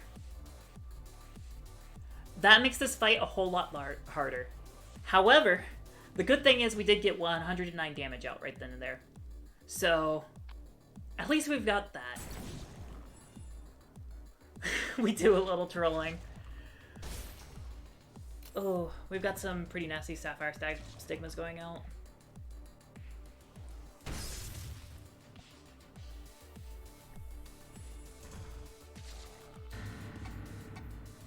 So definitely, we're going to have to do some cleansing here. Just so we can actually use some of our abilities. We'll go ahead and cleanse Joey. Just because the healing is going to be very necessary. Healing Vapor. Go ahead and get that going. Effective Plan. Get some good abilities out there. Another Healing Potion. Let's go ahead and just top him off. Well, not quite. That's the thing. Without the green bar, the healing is so much less. Honestly, I'm tempted to use a healing potion on him right now, but I feel like we should hold off until later. Now, as you can see, after they did that double slash, now one of them is going to counter whenever we attack. Only the other one won't. So, since we were attacking Ruby, now she will counter us if we try to attack her. So we need to just leave her alone now. As for who... I feel like Miss Chain is the more important character to have right now. Because she is our damage dealer. We need to actually be doing things with her. So we're going to go ahead and cleanse her. We'll Crucify and Curse Sapphire. Just to get some more damage out. We can't shred them all. If we do that, we're getting a counterattack. And we just can't go for that right now. We'll Strawberry Flavored Tablet. Weakening debuff. Does this count? No, this is a pain debuff. That is a CC debuff, so it won't affect any of those. We'll just go ahead and get that, though, just so we can draw 2 more cards. That's still more of his abilities. Let's swap one of them. Okay, we got Tactical Plan. That'll get us more cards. We can... What we'll do is we'll engine reload and then zoom. with her. That'll give her more health, and that'll also prioritize the enemies attacking her, which might be really helpful. We'll get Self-Destructing Healing Drone, as well as Engine Burner. Both of those are going to be very helpful for this. Hopefully, I'm honestly hoping we just don't have to restore Ironheart at all. And we don't need to cleanse right now. So yeah, we're just not going to. We're going to just leave Ironheart alone right now. I'd like to play with fire, but again, that's all enemies, and we just can't do that right now. We'll zoom, and then Engine Burner. Oh, that actually... Yeah, we actually can't do Self-Destructing Healing Drone either. But, okay. We're gonna deal 7, 24, 3...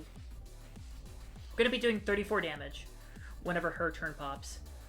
We don't have quite enough to do anything else. Let's see. Okay, we can go ahead and apply a chemical weapon for next turn. And, oh, it's a double slash. We can just end turn, and this should win us the boss fight, so let's just go ahead and do that. There we go. I am very thankful that we got rid of those two. I hate that boss fight so much, and we also unlocked a new party member.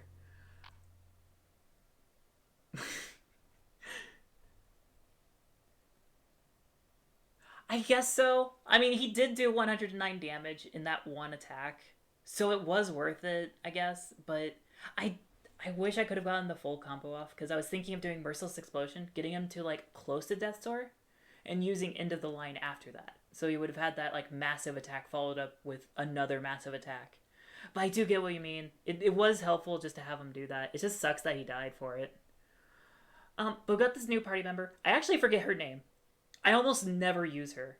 So I'm hoping that as I stream this game, like, hopefully people will call for me to use her and kind of force me to actually learn how the character works. Oh, we got the Purifying Crystal Relic, which is kind of helpful.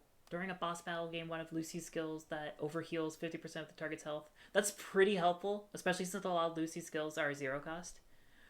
We also got a Golden Skill Book. Golden Skill Books are incredible. How they work is... Let me go ahead and select this. We'll go to the campfire, and I'll explain as we're going. How Golden Skill Books work is you use one, and you get to choose... You get a prompt to... Let's actually go ahead and get Hein back. Thank goodness for Lucy's necklace. It helps a lot. Especially with somebody like Hein, who's already so hard to keep alive. So, with the Golden Skill Book, how this works is we use it, and we get a prompt for one of these abilities. So each character has 2 rare skills. And these rare skills are very, very good. Usually. There's some of them that are kind of situational, but usually they're very good. But we only get one of these. And this is going to be a very tough decision because a lot of these are just exceptional. So we have Protecting Gas for Joey. It is all allies, healing 5. It is swift, and it blocks 1 debuff that cannot be resisted. Which means, like, for the boss fight, that would have blocked the Sapphire Stigma or the Ruby Stigma. Which is pretty nice. That is really strong, actually. Double armor, double the target's barrier amount. That's okay. We just don't have a lot of barrier, so it wouldn't be the best option. We then have From Head to Toe, which I think is my favorite of these options available. Just not only from the name and the art in it, but also just what it does. So it's 36 damage, and then if Miss Chain has Burn, she heals all other allies for 50% of your max health. If you don't have Burn, instead deal 33% of your max health as extra damage. So either way, it has a pretty good effect if she has Burn or not. So that is just an exceptional card right there. And then we have Bloodied Revenge, which is 17 damage to a target. It's swift, it ignores taunt, and the current bonus in the... Whenever an ally takes damage, it is converted into bonus damage for this skill. It cannot exceed 68, or two times his max health. So that is really good for boss fights. Because as the fight, like, goes on, Bloody Revenge is only going to be building up more and more damage. Which is really, really strong. So this is actually a really hard choice. Choosing between From Head to Toe and Bloodied Revenge. Both of those are really good. Protecting Gas is also nice. It's just not the strongest rare skill we could have gotten. Joey has another one, which is how that one works. Is basically it's swift. It is guaranteed at the beginning of combat. You will always get it if you have that ability, and it makes it so that for the rest of the turn, everyone has a regen effect, which is just insanely strong. That one is very, very good. If we got that, I would have been choosing that one.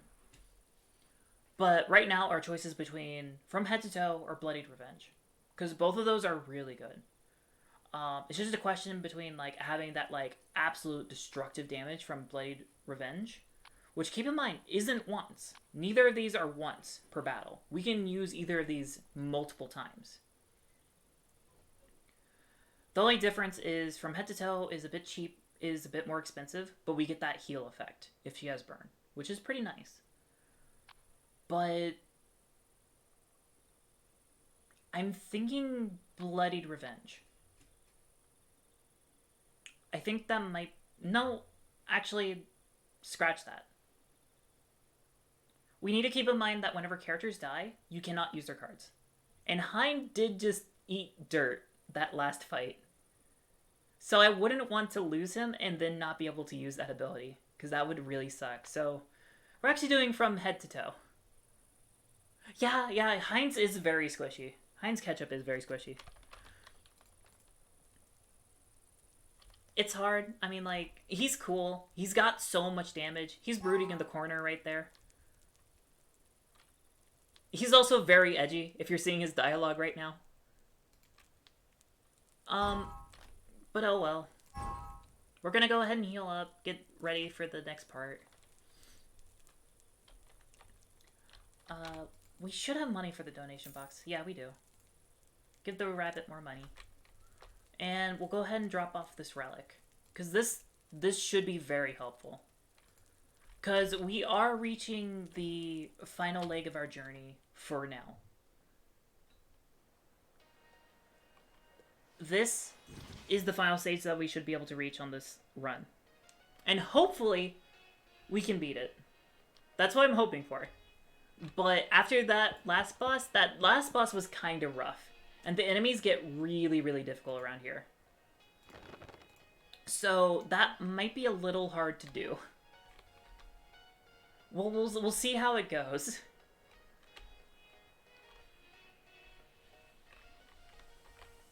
By the way, I absolutely love the music that plays in Whitegrave. It is just lovely. It definitely... It fits very nicely. So, we have these enemies, snow giants. They are really difficult to deal with because I'm going to go ahead and tell you what they do. Whenever we kill them, we have to kill them again, and then we have to kill them again. If we fail to kill them again fast enough, they regrow to these big forms. So we have to go all out on these guys. And that is exactly what we're going to do. We're going to go ahead and shred them all, and then we'll playing with fire. And then we'll have Hein go ahead and do a basic attack. Get some more damage out. They also do that. They have a lot of stuns, which is not good. Very annoying. I hate stuns. It's such a brutal mechanic. We'll save our healing potion, because we're gonna go ahead and From Head to Toe. Because this should heal everyone since we have burn up. And that's dealing 6 damage per turn, so not quite enough to stop it. Wait, this is dealing 74 damage right now? What the hell? What? Yeah, they are almost like pseudo-bosses. Yeah, I've had a few runs, and just on the enemies here, not even the boss. That shield bash was crazy. That was just a weirdly casual 74 damage shield bash. That is so weird. So now we have this little snow pile. And I love the snow hedgehog. Look at him. He's so adorable. Unfortunately, he does have to die. Unfortunate, but that is the case. We're gonna go ahead and healing paper. Because why the heck not? And we'll go ahead and do duel against this one. That one has to do something against Ironheart now. And we'll go ahead and delay a turn, let that one die, and then we'll Crucify and Curse the other one. So we don't have to pay as much attention to it. Because now we're on a timer. If either of these two reach a stack of 2 on the regeneration, it'll reform into one of those things. And we do not want to fight that again. Oh. Oh, okay. I wasn't expecting that to happen. Alright, alright. We'll go ahead and effective plan.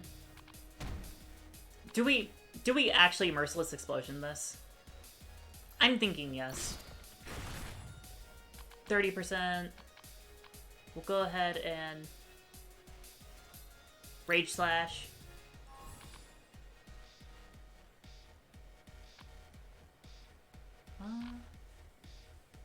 Can I delay long enough for this? I need an engine burner to this guy. Oh, he didn't get the effect. Okay. And that did not count down at all. Okay.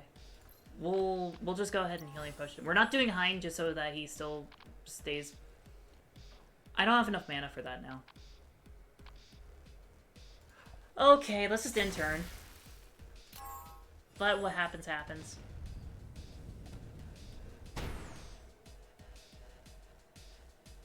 So, we have 2 actions before this guy regenerates. We cannot let that happen. We're gonna go ahead and high energy emission. Do that guy. We have to kill it now. Zoom. We need to...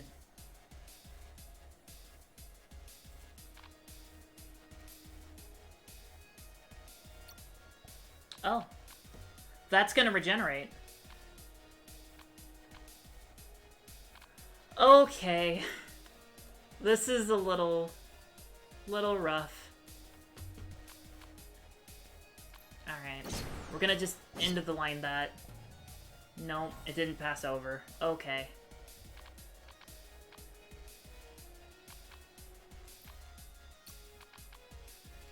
This is...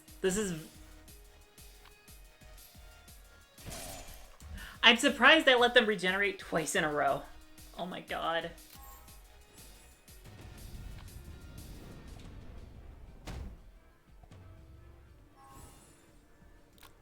Come on, let's get some more cards.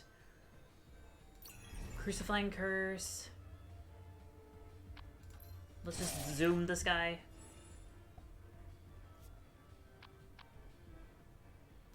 Sure, Blade Grinder. An engine reload. Okay. I'll go ahead and engine reload, because why not? It doesn't cost anything. That should kill that guy. But that doesn't matter too much, because we just need that one dead now. Well, we need all of them dead. Everything needs to die right now. We do have Assault Slash, though. That should... That's a 3rd time. That is a 3rd time, and it's about to happen again. Okay, thankfully we got that one.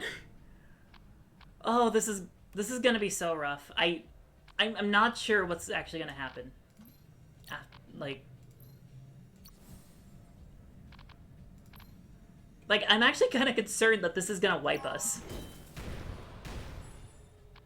And it always feels so embarrassing whenever you lose to, like, not even the boss of an area.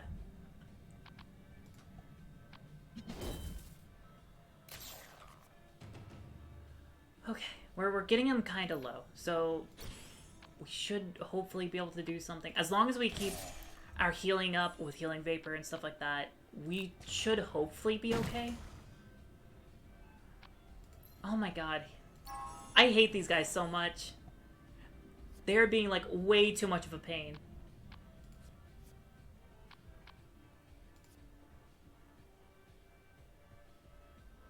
We'll go ahead and get rid of this one just so Miss Chain's available next turn. Good call, since we got playing with fire.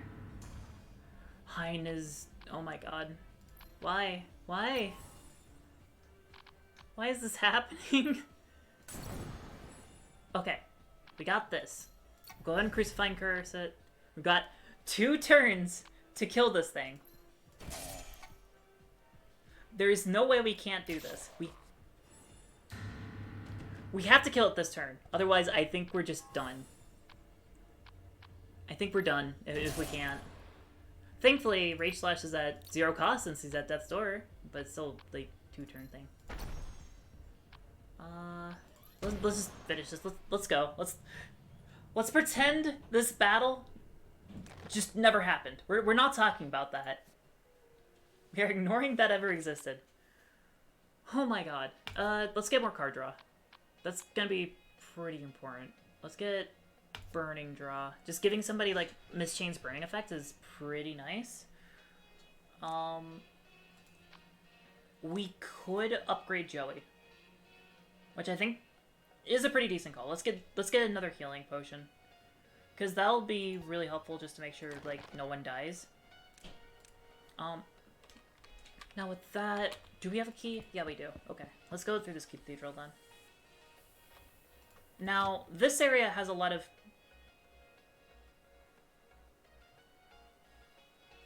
That is the 3rd Hands of Prayer this run. What is up with this?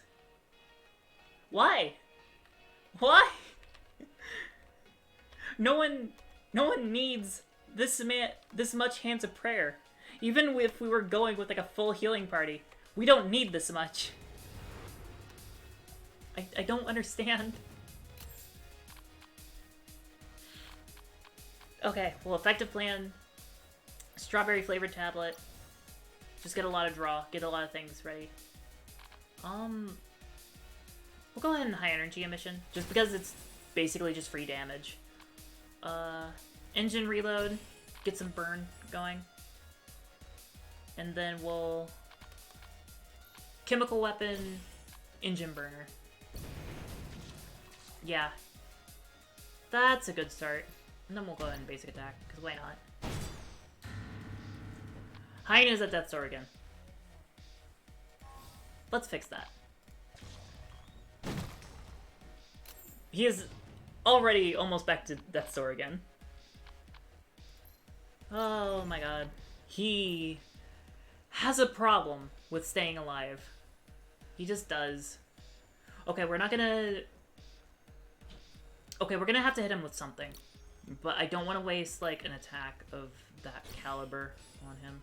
Hopefully, this... whatever healing we do will deal with this. Okay, we're gonna healing vapor. Okay, that's fine. He has enough damage now to die. That's good. We're gonna go ahead and healing potion Hein.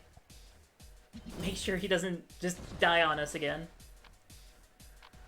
In turn. Okay, we got Assault Slash and Playing with Fire. That's a pretty good combination of attacks right there. Let's go ahead and do that. We'll Assault Slash. I swear, if we have a repeat of what happened earlier, I'm gonna be so livid. Self-healing... Self-Destructing Healing Drunk. Why do I always forget how to say that? Okay. And then... Easy enough. We just need to use one attack. We're gonna hit him with the Omayawomu Shinderu. Into the line, kiddo. Alright.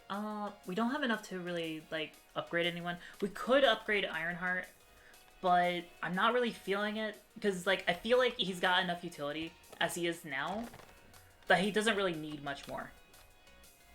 He's already got all the tools that we're going to use him for. Which, if that's the case, you know, it's best just to keep him at that lower level. It's fine to do that. Because it's like, it's not like he's ever gonna get like one shot or anything. That's just not gonna happen. Okay, let's go ahead and take down these guys. Hopefully we can get some good stuff at the blacksmith. Because what I'm wanting to do is smith that Hand of Prayer for something better. So these wolves are kind of annoying. They have Ghost, which means that they will dodge any attack. And the buff is only removed if they take damage from something that costs more than 0. So you can't, like, use, like, Azara's Illusion Sword to just get rid of it really easily. It's a little obnoxious of an ability. I don't like it. I'm gonna go ahead and use Shred Them All. That'll go ahead and get rid of the dodge effect on them. We'll Crucifying Curse this guy, I believe. The Wanderer kind of has some nasty stuff going on with him. So I don't really want to deal with that. I could go ahead and engine reload. Essentially, we're just going to use the rest of our mana to prep up. Get ready for what comes next. Because, yeah, we should be okay.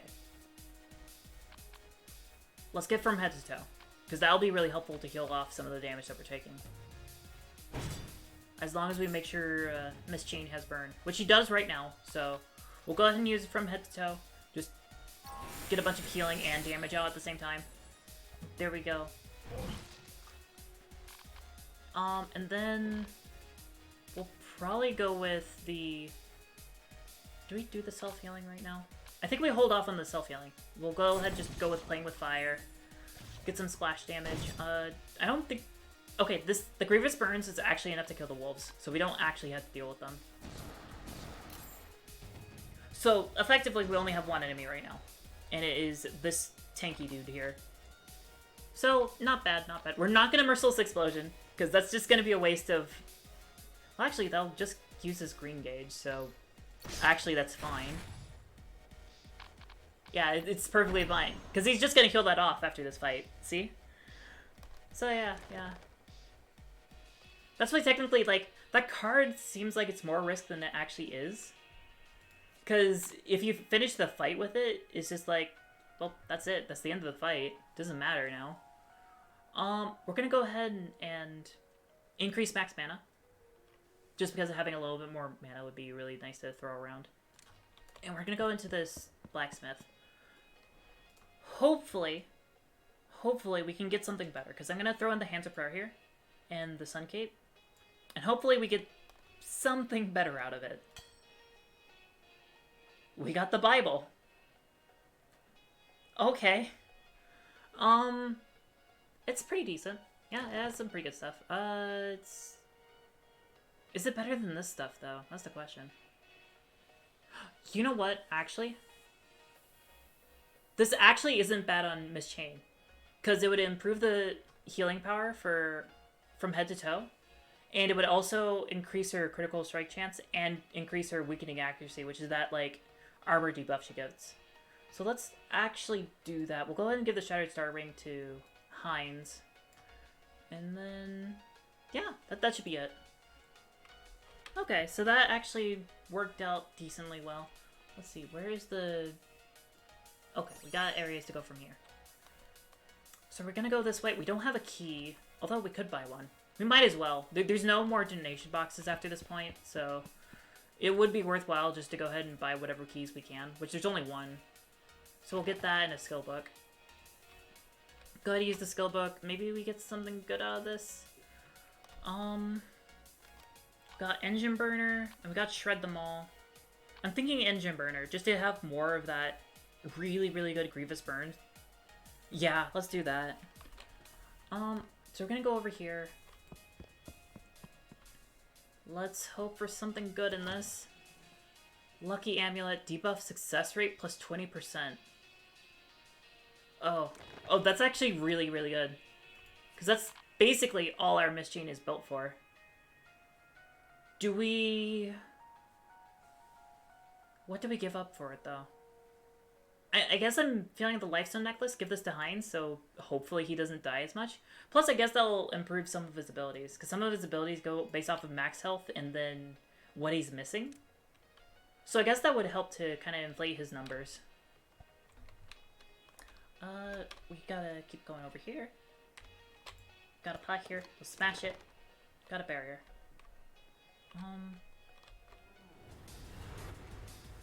Okay, we got another new enemy.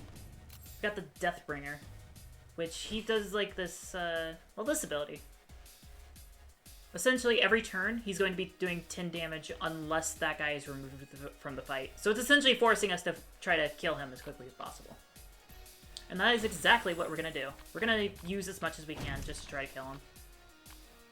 We're going to engine reload from head to toe. Zoom him. And then... unfortunately, we're gonna need one more turn to kill him, unless we get lucky. We could still get lucky with this. Nah, we're gonna have to wait. So we'll Crucify and Curse this guy. Because the Crucify and Curse is gonna do a bit of dot damage to one of them, but it's just gonna be more helpful to put on this guy. Because we're gonna kill this guy in like one hit, hopefully. We'll go ahead and Effective Plan just because it gives like a bunch of low cost things. Well, usually it does. Why are they so expensive right now? Oh, they're Lucy skills. That's why. Go ahead and Chemical Weapon. Playing with fire. Not quite enough to kill him in one go. So, we are going to have to...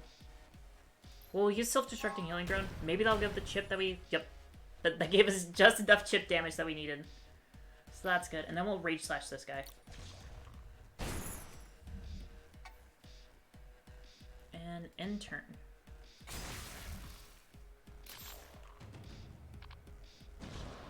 Yep, that guy's down. So we'll go ahead and Blade Grinder. Use Engine Burner here. This should be it. Because yeah, that's 24 damage per turn. He's dead. There we go. I think that might be the last fight here right now. Magic Book is okay. So we got a free enchant. This is probably the last enchant we're gonna get for this run, so hopefully we get something that redeems all the bad enchants from before. I'm gonna enchant the Lucky Amulet. Hopefully it doesn't screw it. Hopefully we get something good. I'm really hoping for it. Okay, that's not bad. Just +1 crit chance and +4 accuracy. Yeah, I'll take that. That is not bad at all. So, I do have a feeling that is the boss over there. So, I think that is the last fight we're gonna be able to do. Yeah. So, everyone, this is gonna be the last fight of the run. So, whatever upgrade we do now is gonna be the last of it. We can either do an additional card draw, which I feel like we're good on cards, or we can upgrade Hein. And I feel like upgrading Hein is the call. Just so we can get rid of that basic attack, and we could get something that's a bit more helpful on him. So, we got Blood Reflux. Oh, you got a point, Participant. I'll have to do that then. Blood Reflux, Into the Line, or Mutilate. Do we go into the line again? I feel like that's a good one, since Hein is already, like, usually pretty low already. And then, like, if they're low too, then that's fine. Yeah, let's go with the end of the line. Why not? Yeah, let's go ahead and get rid of one of those negative effects before we do this. Give ourselves the best chance we can. So what was it? It was, the Shattered was not that great. Let's try to replace it. Penetrating. Armor penetration plus 12%. That's actually pretty strong, yeah. That was definitely worth it. Okay, so we'll down here to this well, and yeah, definitely worth. Alright. Let's take down this guy. We have the Reaper to fight. He has a lot of health. And he does a lot of damage. He has this ability right here, Death Sentence. It is casted on a target at the end of the turn. It prioritizes the skill owner at the top of your hand. Next turn, the skill's cost is reduced by 1. Essentially, while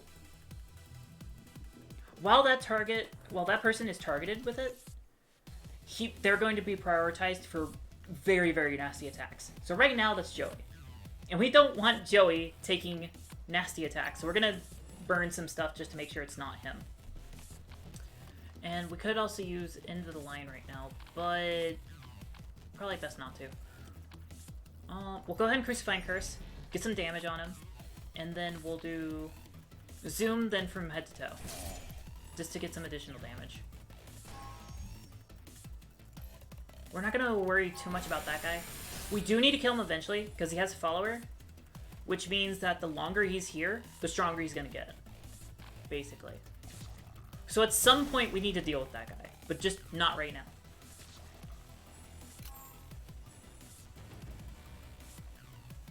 Okay, so we've got a few abilities we can use. We'll go ahead and Burning Draw, see what we get. We've got Dual, Protective Party Barrier. Both of these would actually be pretty good to use right now. So I am going to do it. Let's go ahead and duel him. Make sure that he has to fight Ironheart. And then we'll Protective Party Barrier. And we'll slap a chemical weapon on Miss Chain.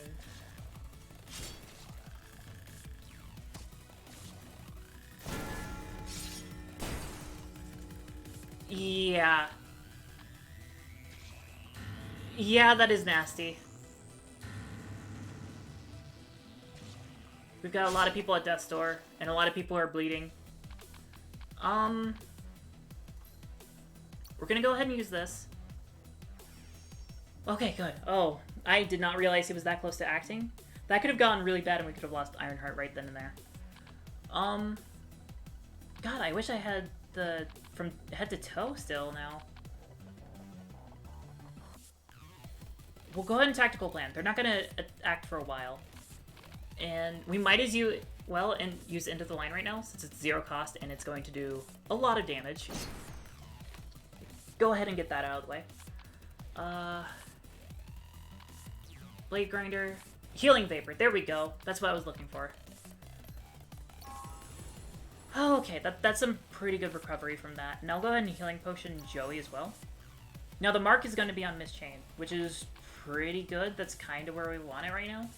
I'm going to go ahead and Barrier, because that'll be pretty helpful. Just to make sure we don't die.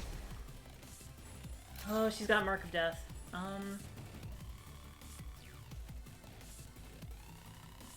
Yeah, we need to swap who has that now then.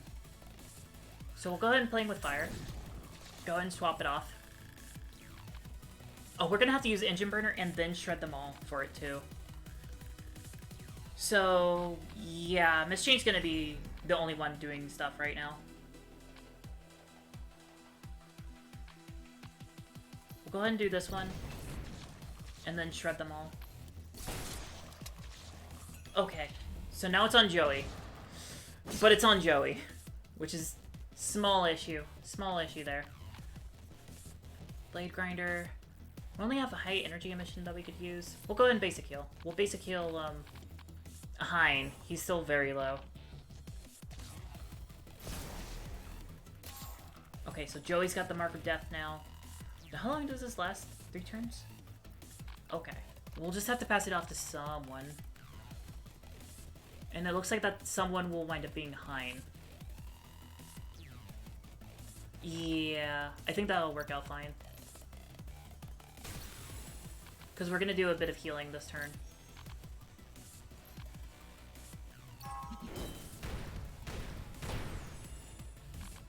We'll go ahead and use Into the Lines. This is at 40% or below.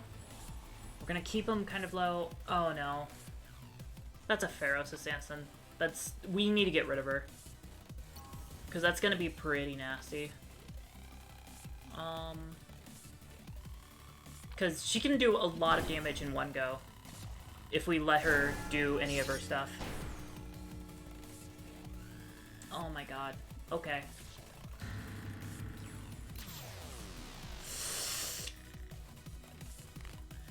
That is both Miss Chain and Hein out.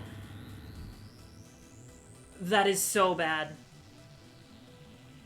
Because that is where most of our damage was those two. And we can't use the necklace in battle. It has to be used in the field.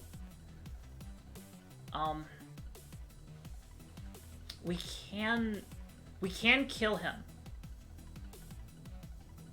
That I know we can do. Okay. Okay. We got this. Shield bash. Get rid of... Ooh, you're right. Thank you for that, participant. That is going to help a lot. Yeah, that's what we're gonna have to do. Barrier, effective plan. That'll protect a party barrier. And it's free, so might as well. Blade grinder. We got a duel. Ooh, that's bad. That is really bad. But we gotta kill this guy. This guy comes first.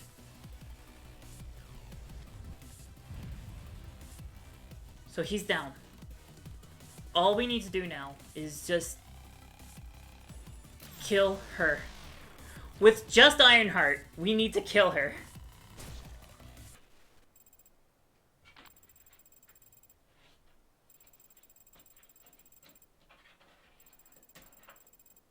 Just accept your fate. This isn't over. Well, someone wants us to give up, but I don't think we are. We're gonna do everything that we can here. Wait, let me... 10 damage per turn. So yeah, it's do or die right now. High energy emission. Crucifying curse. Shield of Retribution. Burning draw. Ooh, are there not... There should be more cards. Burning draw. Protected party barrier. Is the barrier gonna stop the toxic? I don't actually know. We don't have anything else. That's all weakening and CC debuffs.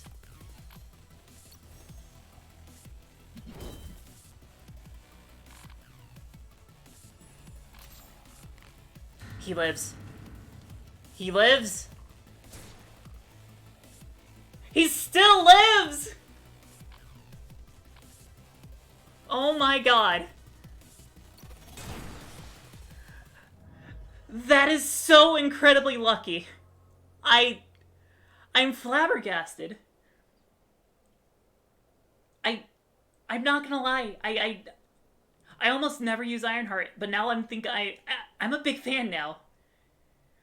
Jesus. So now we unlock Charon, who is a really good character. She's really, really nice, very flexible. But we also get a unique item for each of our characters. We got a chemical gas tank for Joey. We got the guard steed for Ironheart. We got the burning knight for Miss Chain. And we got Remnant of Madness for Hein. So these are new items that will appear whenever we go through runs now. We got all this stuff, but honestly, it just doesn't matter. All that stuff does not matter right now. Because for our first run, this is as far as we can go.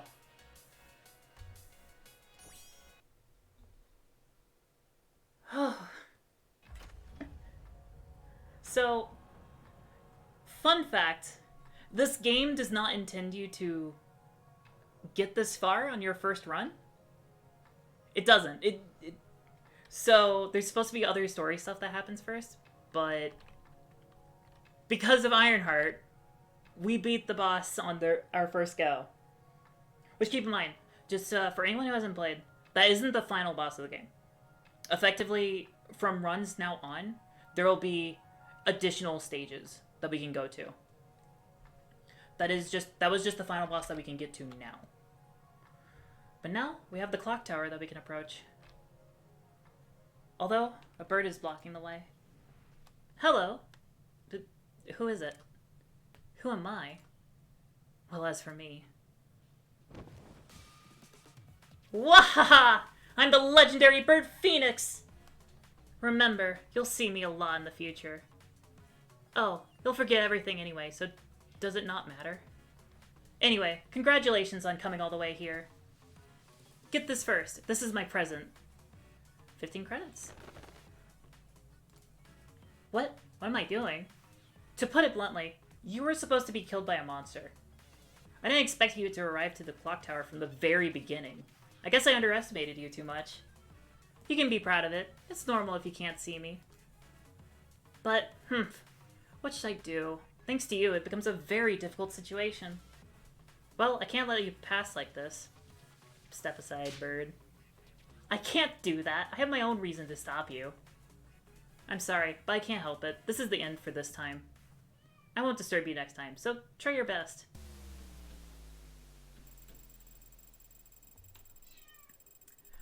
Forced game over by a burb.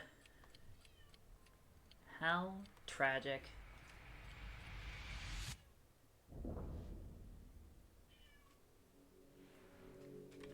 But we get a little cutscene now. This is Azar. He's a character we didn't bring in our party, but we're playing as him right now in this empty white void.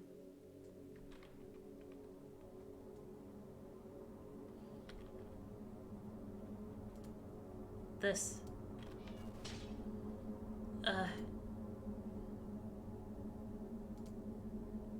Well, here again. I have a headache every time I'm here. Who are you? How many times are you going to bring me here until you're satisfied? What are you trying to tell me? What am I? I'm an investigator. Azar. My mission is to...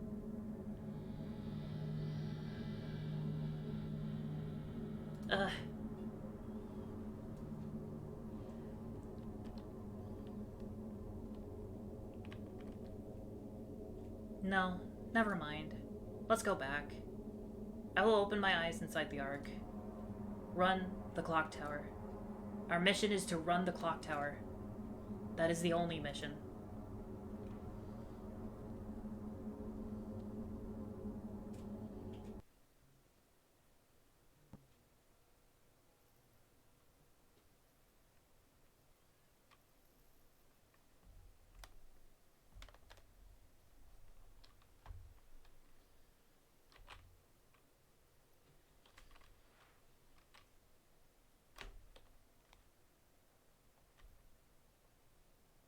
I do believe I will be skipping this.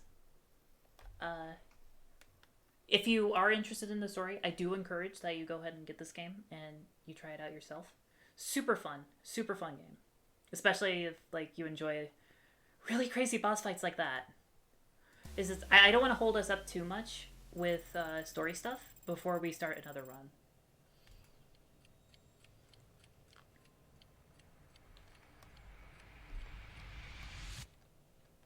Now, of course, if this was like a JRPG, I wouldn't be doing that, but... Are we? Oh, this is giving like a short note version of what happened.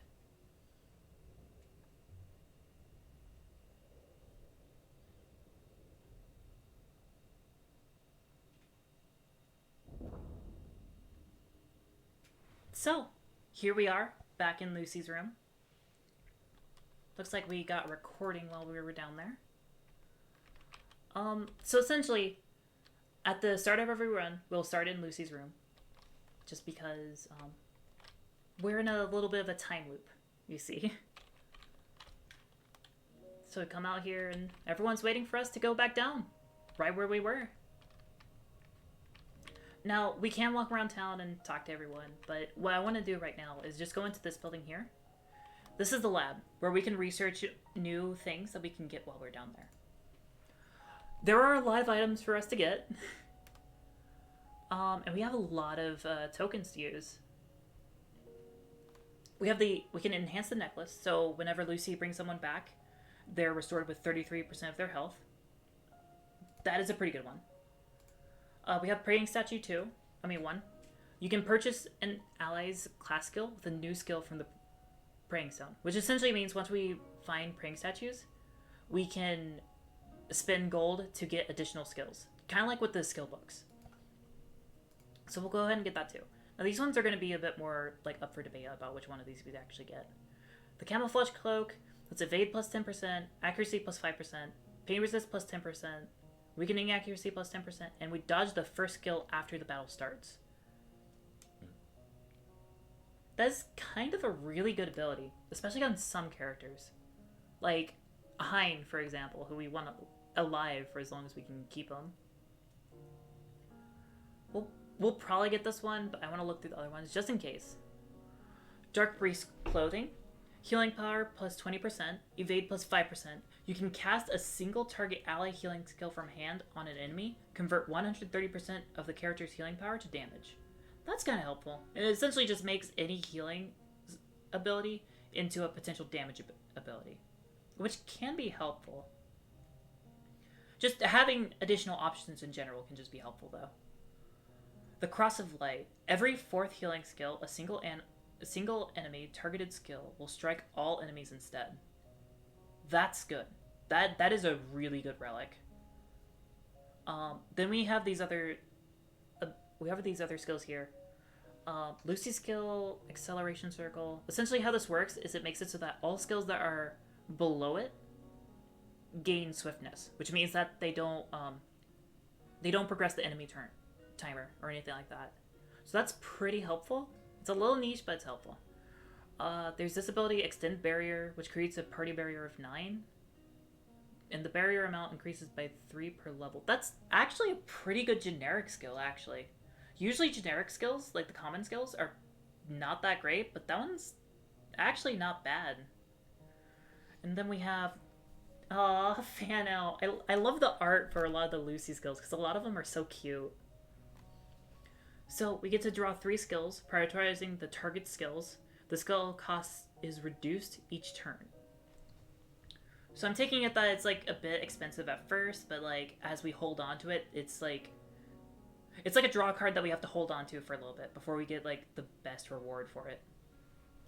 I'm thinking Fan Out. Let's go ahead and get that. And let's get these. Oh, not enough for Cross Flight. Oh well. Yeah, Acceleration Circle is kind of nice. It's not as great, but it's still helpful just to give all those abilities swiftness. It is just very, very nice.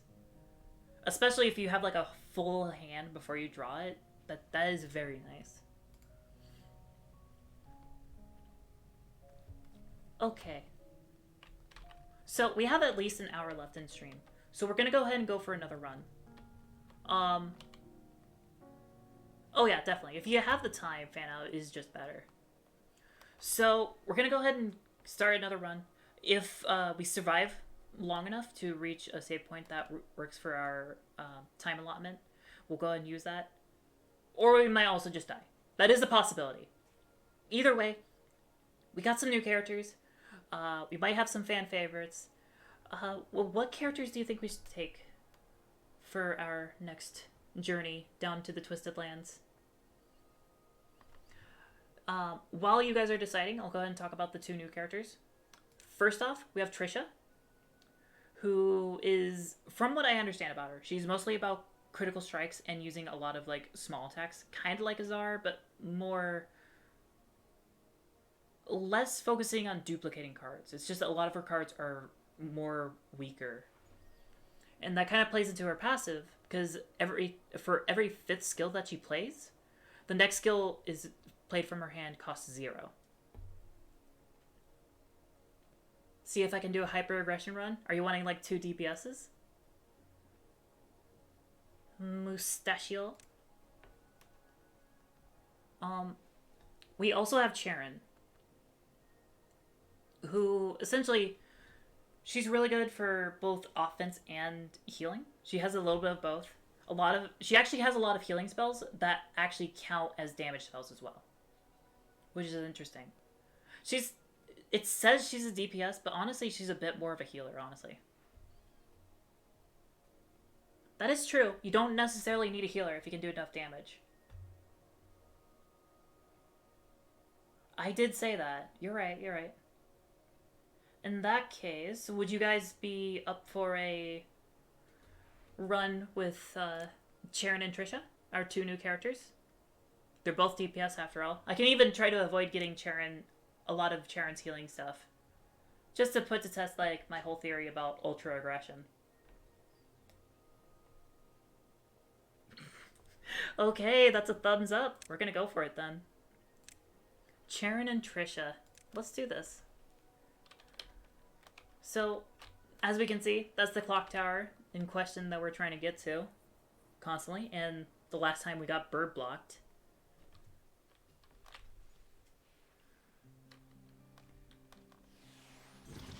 Back here in the woods now. But since we've gone through that first time and we beat a bunch of bosses, there are some new things that can start showing up. Which is very nice. I love that about roguelikes where...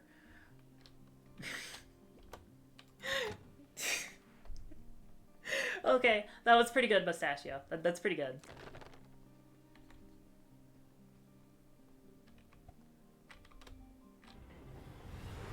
I wonder if they actually had that pun in mind whenever they made it. Okay, so we're just gonna go full basic attacks. We're going absolute aggression here. Nope, okay.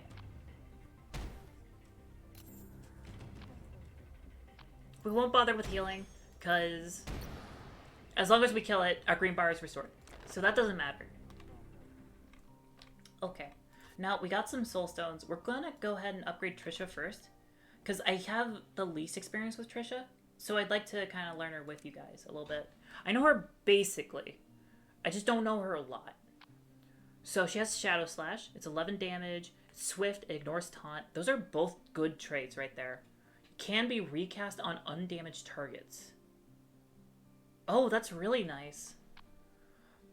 And it gives the weakening debuff of increases critical strike chance. That's really strong. Then we have this ability. It's once and has swiftness. Select a skill and duplicate it. The duplicate becomes your skill and turns into mirror image when discarded. Lucy's skills, mirror images, and rare skills cannot be duplicated. So essentially we can make another version of another character's skill. Okay, that can actually be really helpful at certain points. And then there's Illusion Strike, which is 2 mana, damage 21, critical, and ignores taunt. Critical means has twice the chance to critically land an attack. Choose one. Apply a debuff to all enemies to receive critical hits by 20% more chance, or apply the debuff, or apply the pain debuff to a target for 2 turns.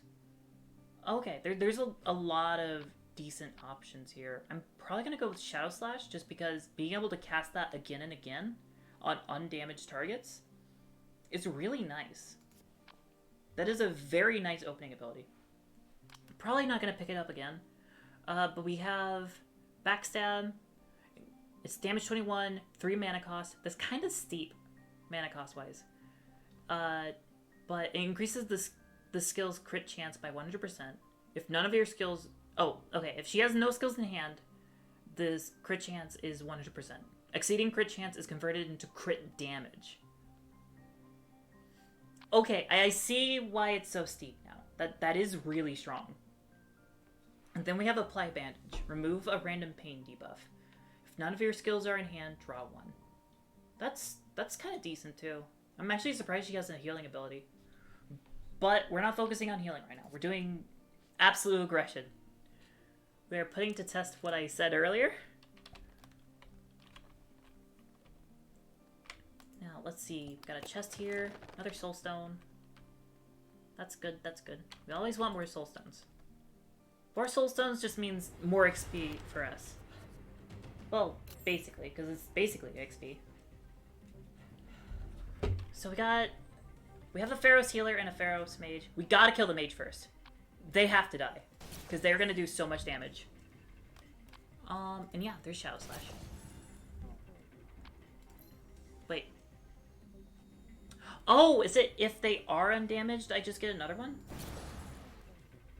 That is so insanely strong. And then we'll go ahead and accelerate basic attack for Charon, and then boom.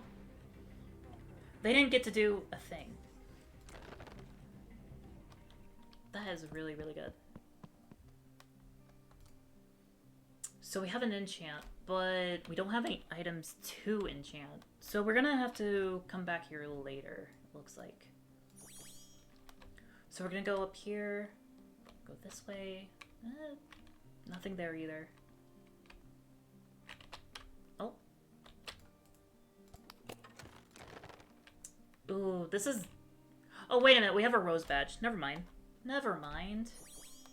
We do have something to enchant. We also need to equip that to Charon, because that's actually going to be really good on her.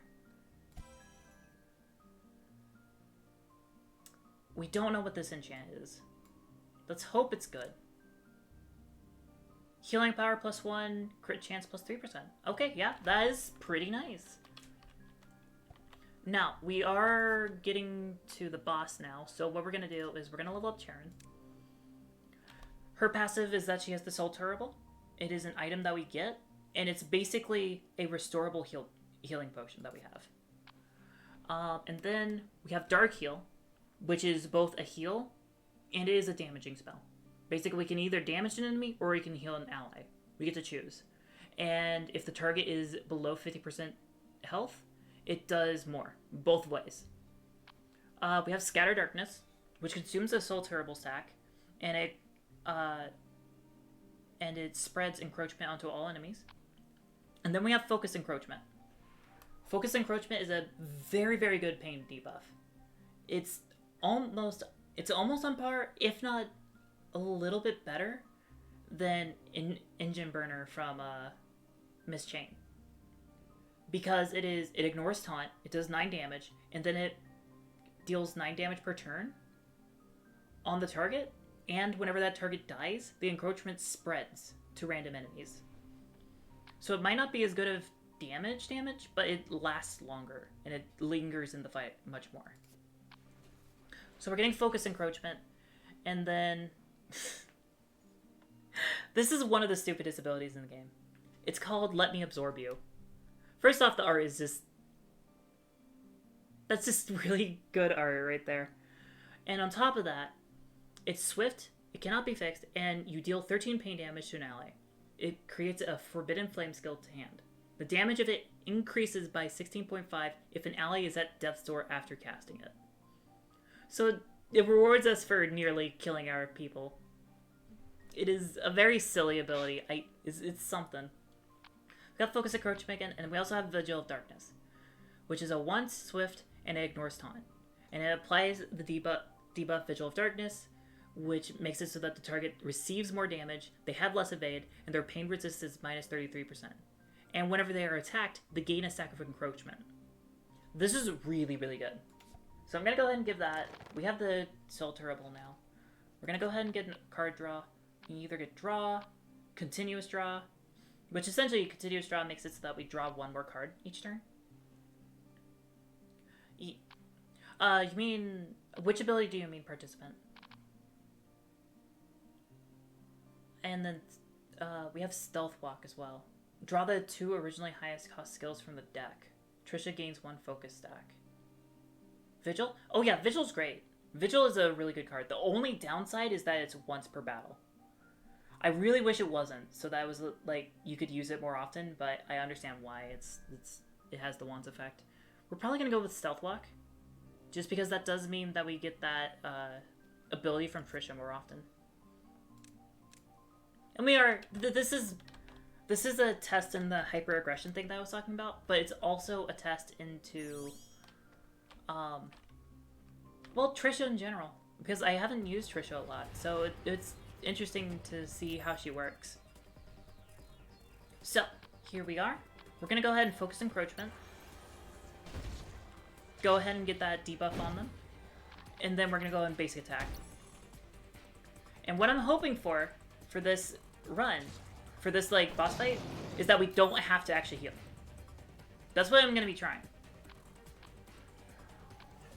I'm gonna get rid of this ability. So we're gonna Shadow Slash. And then we're gonna backstab.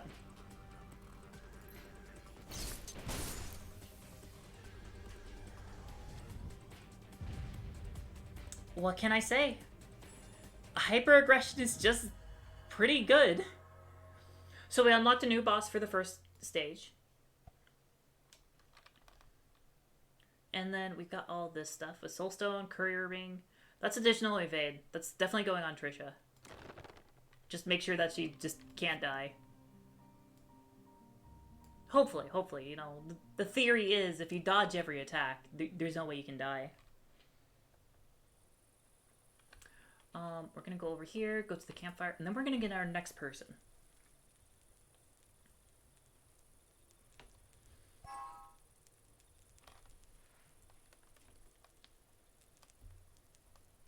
Sharon's an absolute dork. So, we've got 3 people here. We've got Joey, Miss Chain, and Hein. And I feel like, considering the nature of our run right now, I have a feeling you guys want me to pick Hein. Am I right in saying that? Is Hein the call?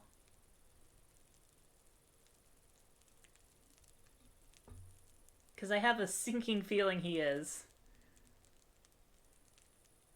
Yeah? I do agree that Miss Chain would be best. Technically, Miss Chain does fit the whole non-stop aggression feel, too. Okay, Chain it is then. Alright, we'll do Chain.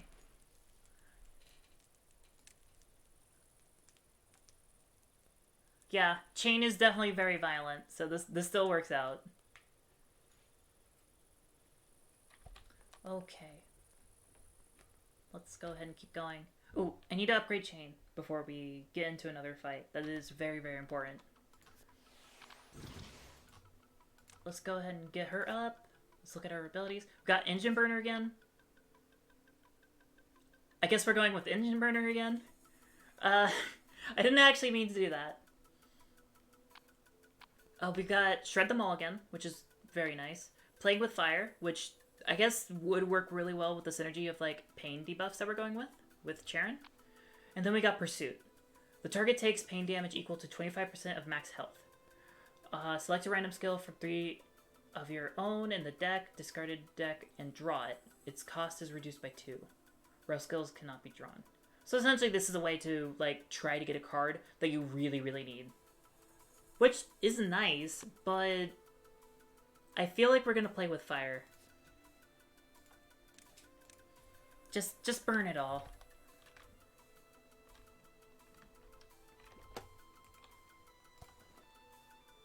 Oh, we got project progress.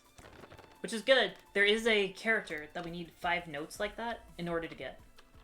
So we're at 3 now, because we got like the photo and the tape recorder before. In Lucy's room. Which, if you guys are interested in, like, me reading that stuff at some point, like, I can do that. But I didn't want to, like, take up too much time, because if I wasted too much time, we wouldn't have enough time for another run. Which is what, ultimately, I feel like most people would prefer, rather than, you know, the latter. Honestly, we just backstab, right? I feel like we just go ahead and backstab just to murder someone. That ability is so strong. Jeez, okay. And we're all prepped up for next turn.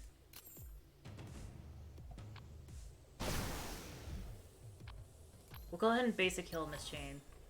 Might as well. And then we'll... Engine Burner or Focus Encroachment? I'm feeling Engine Burner. Yeah, and then we'll basic attack. Yep, there we go. We can also... Oh, we need to be in battle to use that. Let's see. We'll go ahead and get in a key as well as a skill book. Leave with those. Usually, that's usually my go-to thing to buy in shops, is just a key and a skill book, because usually that's just enough. Bell of Salvation. Debuff resist power plus 10%, debuff success rate plus 10%, faint resist plus 40%. That's pretty nice. Who is that going on, though? Because that could go on either of these two. I guess Charin already has something for that, so let's put that on Miss Chain. Also, skill book. Let's do that before we go too far. We could get another Vigil of Darkness. That is pretty nice. There's Shadow Slash again. There's Heart Pierce. If the target has a pain debuff, deal extra damage equal to half the debuff tick. Deal half of the damage if you are in double team. That's really, really strong. Because a lot of the debuffs that Miss Chain and Charin are applying right now are pain debuffs. So that's actually really, really good. I think we go with Heart Pierce. Yeah, I think so.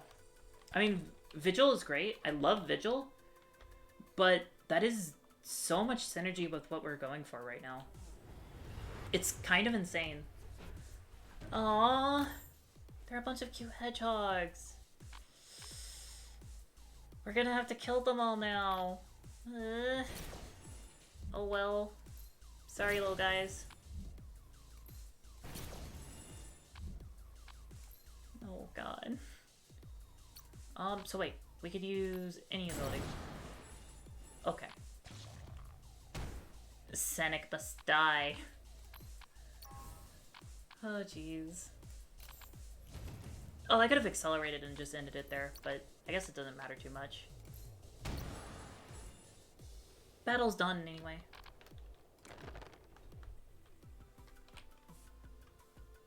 Okay, so that's the boss over there.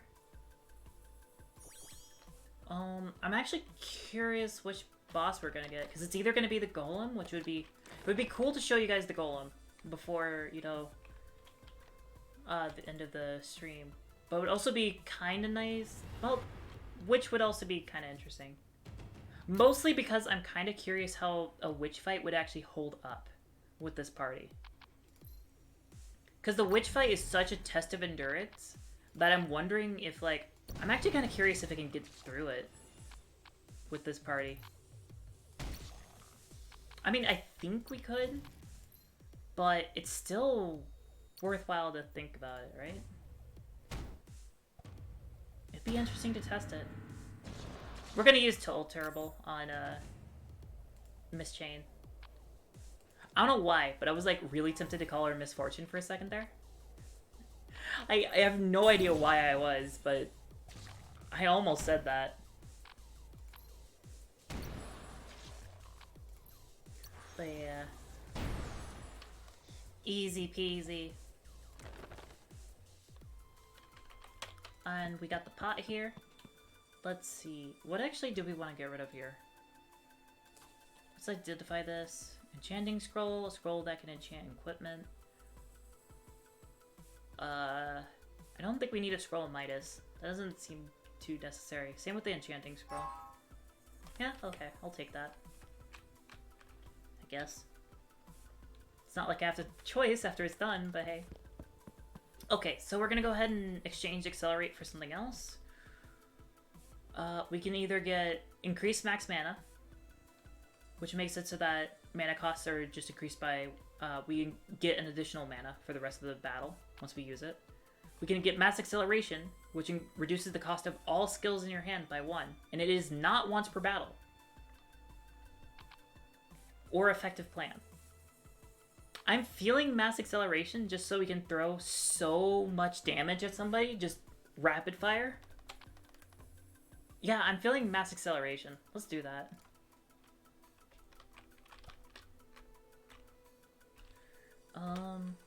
We're gonna go over here to the store, and then I don't think there's any more enemies, but there's just this, which is a tablet and a identification scroll. Oh well, oh well. Would have liked another fight, but oh well. I'm not sure if we increase max mana, especially since we got mass acceleration. I think we add card draw. Yeah, that'll be decent. We can get draw, which is 2 cards. We can get charge terrible, which is 2 cards, but it also charges the soul terrible by 1. Or we could get search. I think we get charge terrible. That just seems like the best one. And then We'll upgrade Trisha, honestly. We can get Shadow Slash, Heart Pierce, or Backstab. So either way, this is going to be a repeat of whatever one we're going with. I guess we go with Heart Pierce, because Heart Pierce just has so much synergy with what we're doing. Yeah, we're going to do that.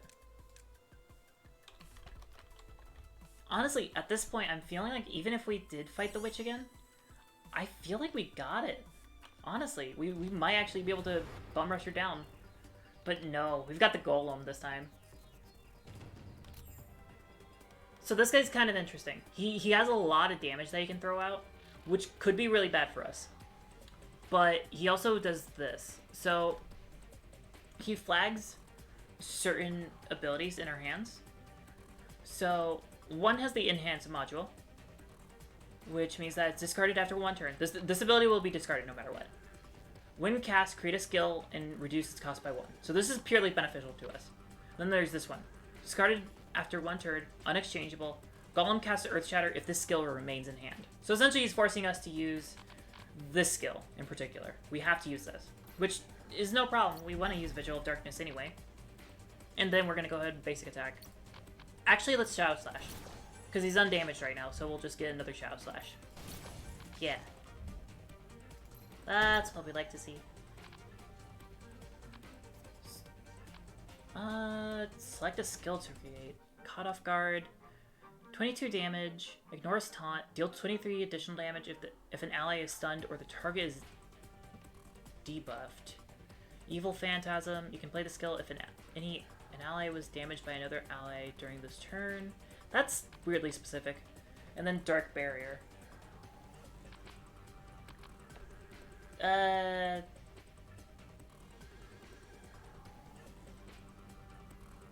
guess we go with Caught Off Guard. None of those were, like, particularly great. So yeah, that is some pretty big damage there. So we're gonna go ahead and basically use as much of Trish's stuff as we can. It's only gonna be 2 of them though, which is a little rough, but oh well. We'll also use a barrier just in case. We'll go Caught Off Guard, and then Heart Pierce. Oh, we get another ability. But we shouldn't use... Actually, let's go ahead and exchange this. Hopefully this isn't a Trish ability. Yes. So now we get 100% crit on this. Shadow Pillar. Shadow Pillars is really, really strong. It's a Charon ability. It deals 23 damage, and it deals combined debuff damage from yourself and the target. So all the debuffs that are on them, it's just going to apply even more damage from that. So we're going to go do Shadow Pillar. We'll use that next turn. That is very, very nice. And we'll also basic protect, because why not?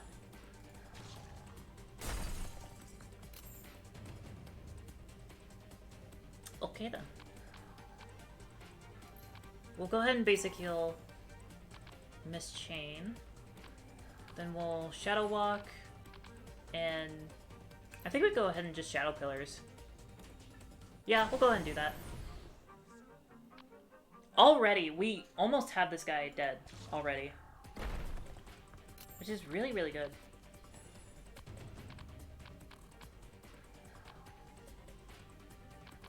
First we'll do Injure Burner, and then we'll do Heart Pierce.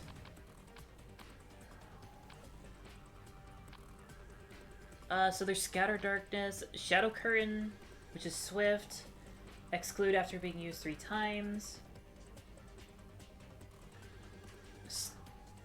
Stun a random enemy and gain 25% critical chance for 2 turns if you are in double team. So you have to be in double team to actually use that effectively, or leave this to me. I think we just get Scatter Darkness, right? Because we're just aiming for the kill right now. Basic heal, Heart Pierce, and then Scatter Darkness. That should be enough, right? Not quite. He'll have 6 health left. But this is very doable now.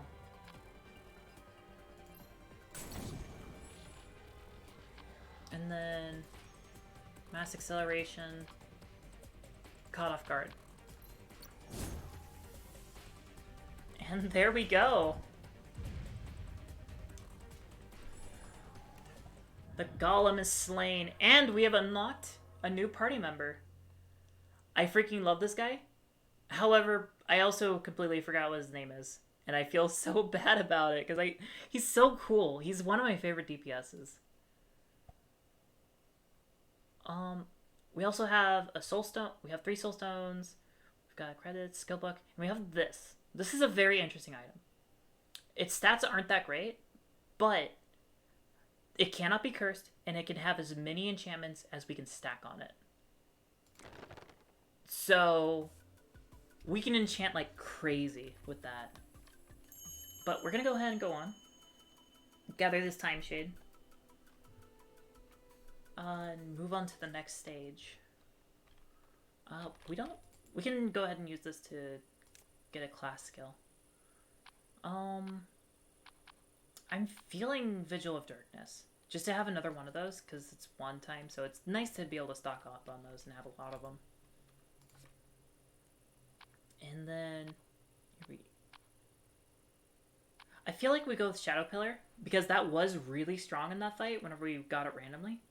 Because some abilities let you get cards that you don't actually have. They kind of pull it from the pool of cards that you can get, but you don't necessarily have. It's a really expensive card. 3 mana is quite a lot, but to deal the amount of damage that all the debuff damage that they have on them is really nice. It's like getting an additional tick of it, along with the 23 damage. So it's very strong.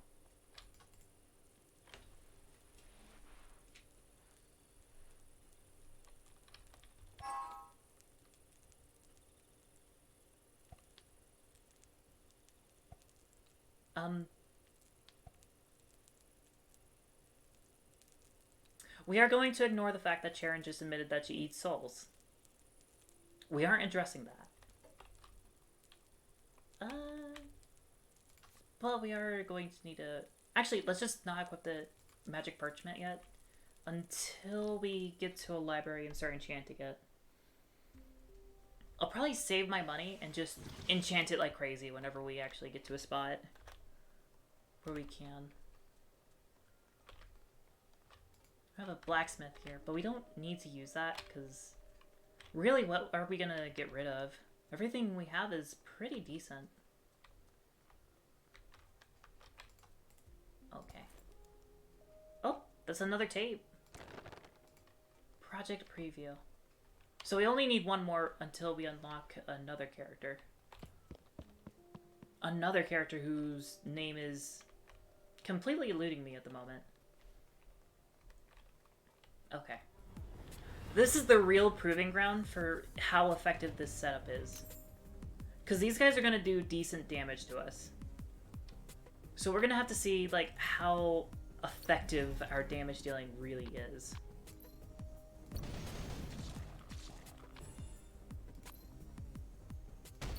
Gotta fight that guy. Okay.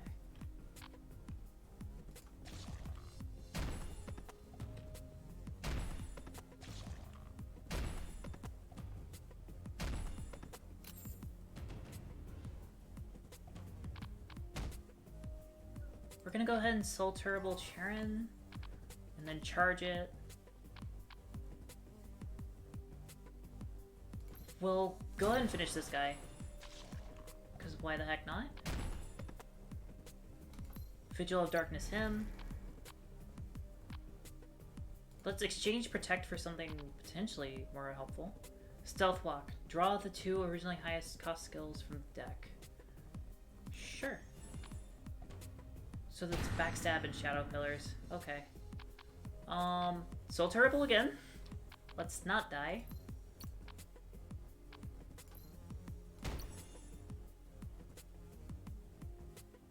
It's gonna take 3 damage per turn. This should be okay.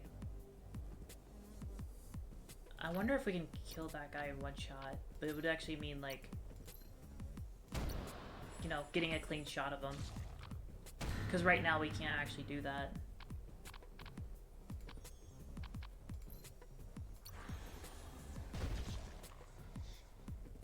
Okay, he's gonna die next turn.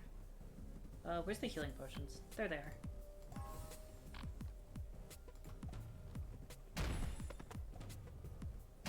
Oh my god. I hate the horses so much, just because they get those 2 attacks and they hit so hard already. Let's go ahead and hurt Pierce. I don't have enough for backstab. Oh well. Shadow Pillar. And the extra damage should deal it. Okay, there we go.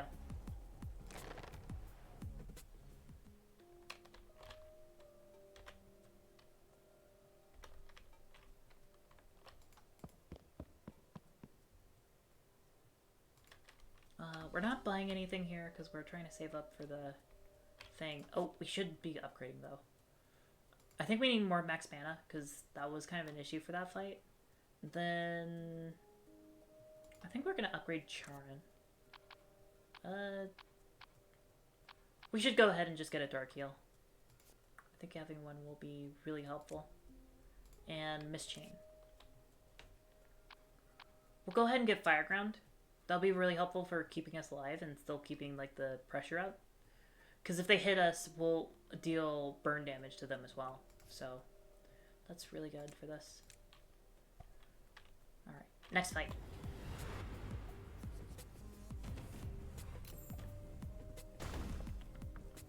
We have Shadow Slash. I'm gonna go ahead and start...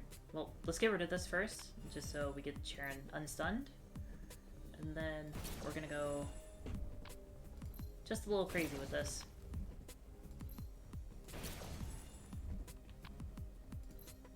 And then let's do her again, just so we can do Playing with Fire. And hopefully that kills. Not...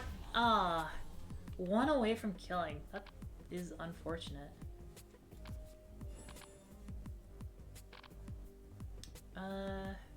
We'll go ahead and Soul Terrible, just to be on the safe side. I don't want to lose that green health.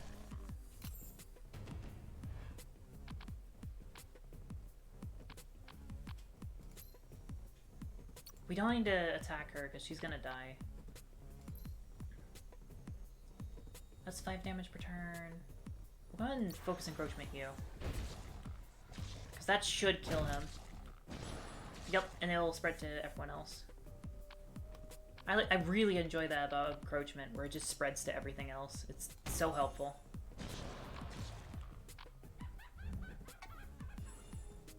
We're gonna Soul Terrible Charin, Charge Terrible, Soul Terrible, Trisha, Vigil of Darkness, this one. I think this is all of the enemies, so we're doing pretty decent right now. He should die from this, right? Not quite, so we're actually gonna have to kill him. And then we're gonna backstab. 57 crit. Wow. This is... I was expecting this to be a bit of a meme build, but this is actually really strong.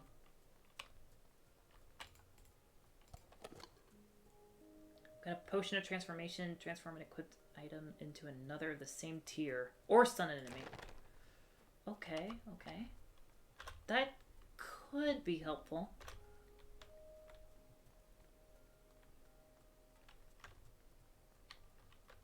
Okay, so the boss is over there. Let's see.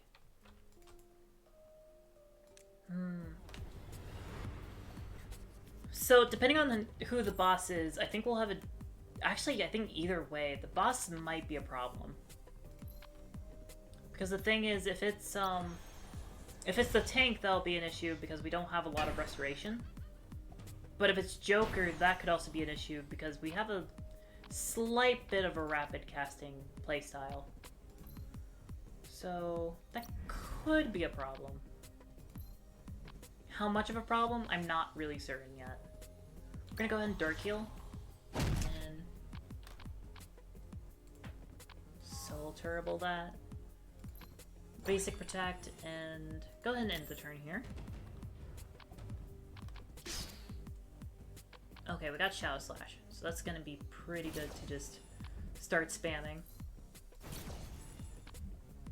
Just on everyone. And now we're gonna do him. Hopefully we can get him to not quite 12. Okay. That's unfortunate, but oh well.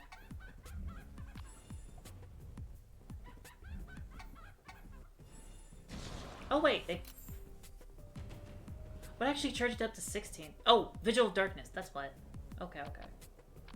Got a little confused there, because I'm like, that shouldn't have killed. We're gonna go ahead and backstab. All that encroachment is on her now, so she doesn't quite die, so we'll basic attack. There we go. Now we have these two. Okay, we're gonna Vigil her. Engine burner. Do we go ahead and Heart Pierce? Yeah, we'll go ahead and Heart Pierce. That spreads over to her. We're gonna take some damage though. This is unavoidable.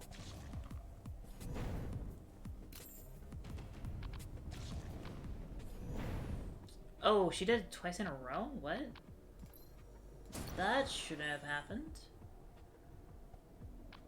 I guess it can happen, it's just kind of unlucky. It's just based on like the turn timers for the enemies.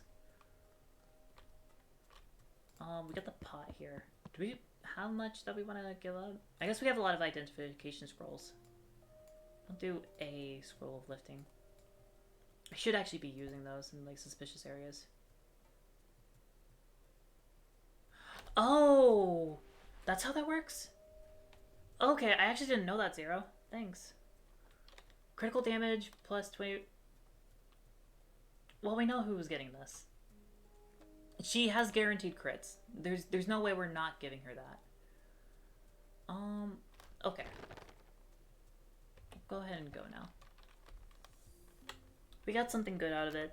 Best not to press our luck. Now, we've got the well here. We're gonna go ahead and upgrade. Probably card draw, yeah. Continuous draw, and that should be all that we can get.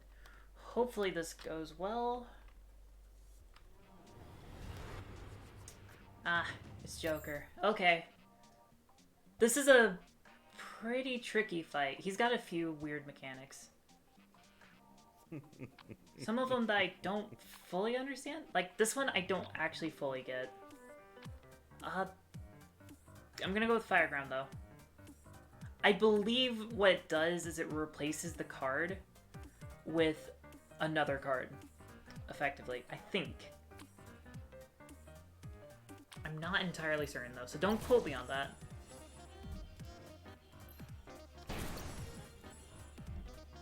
The problem is now, he has this ability called...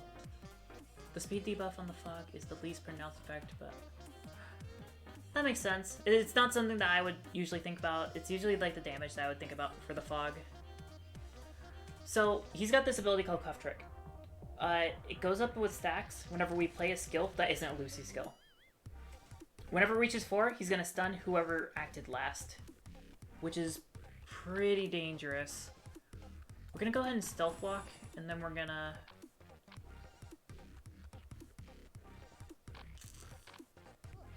I think we go ahead and backstab. Because we've already got him at half health, which is really good. Charge Thurible, and then... We could... I'm gonna use a Charon ability next turn. That way, she's going to be the one who gets cuffed, but we already have so many Charon abilities that it really shouldn't be an issue. Because we can just discard a card. And now we'll get rid of basic attack. Go ahead and activate continuous draw.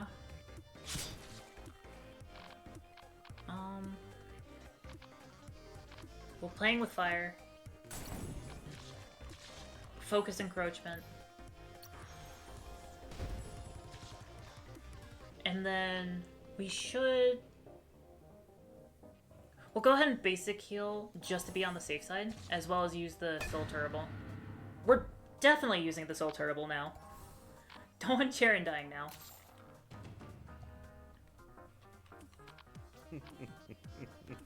We'll get rid of the basic protect, sure.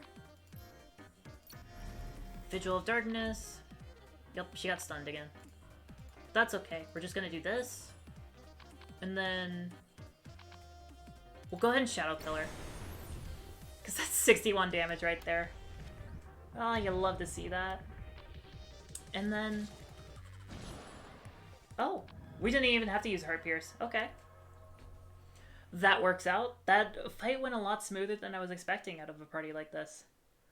So, we've got a Lifting Scroll, Soulstone. We've got Throwing Daggers, which are pretty decent. It would increase critical chance. I think the bigger thing is pain accuracy, though. So we're probably going to give that to Miss Chain. And we got some skill books in the... yeah. So let's go ahead and give these to Miss Chain. Go ahead and use the skill book. Well, actually, no. We should weigh in the skill book because we're about to get a new party member.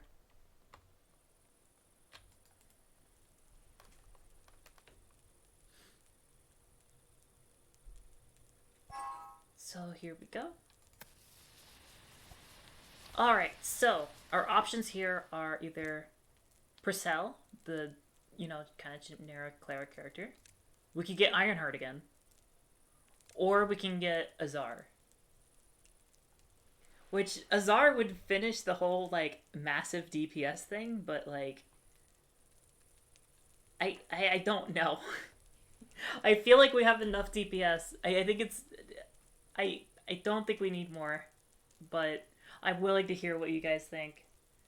Because if we want to complete the meme build, it's fine. But if you want to see me, like, actually, like, get something for survivability, that's cool, too.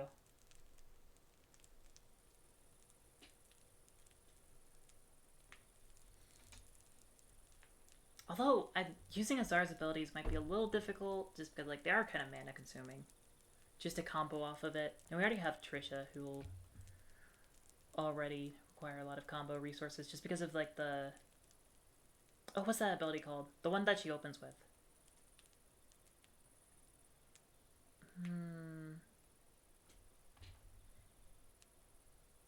You know what? Just because he was so good that, like, last fight, that last run, I think we'll just go ahead and go with Ironheart. Because why not? This beast won us the run last time, so why not bring him back?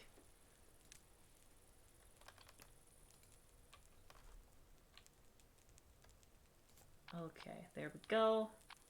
It's got Shield Bash, Frontline cover. We're probably going to go with, like, a bunch of barrier stuff for him in this one.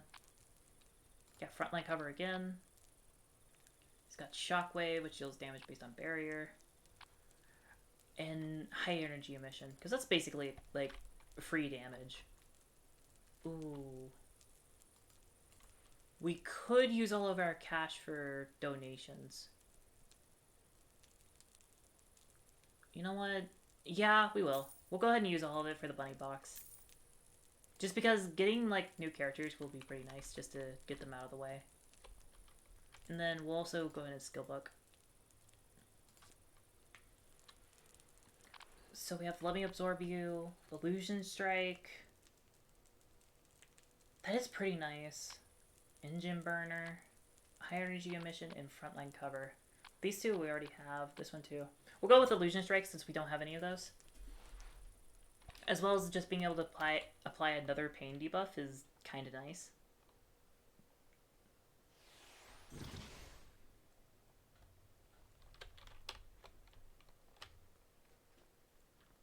Okay. Still no key, so we can't open that up. I mean, we could have gotten one before, but we were trying to save up money, and then the bunny box showed up, so... oh well.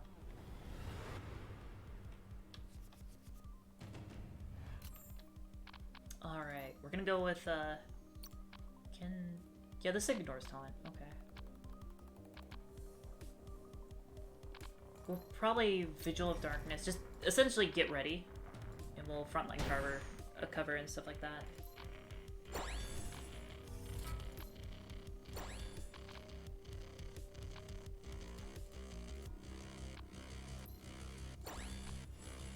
Just get some uber protection.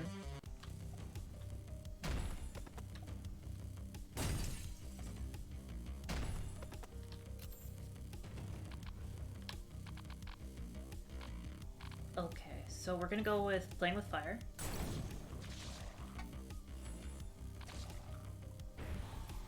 I should have vigiled first, now that I think about it. That would have been the smart move. But, oh well. We'll go ahead and Hurt Pierce. That should kill it. And we'll Soul Turtle just to make sure that these two don't die. Just to be on the safe side. And then we'll Dark Heal.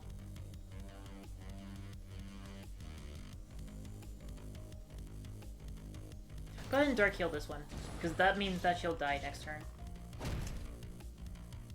And then we can go ahead and backstab the warrior too, next turn.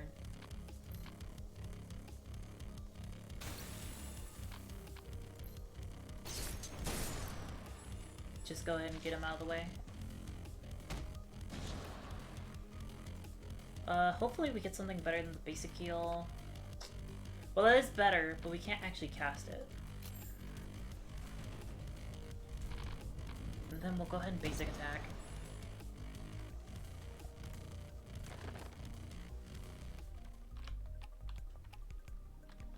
Alright, let's keep going this way. Is this the... No, that's the Nulter Greed. We'll still get this. Ah, balloons.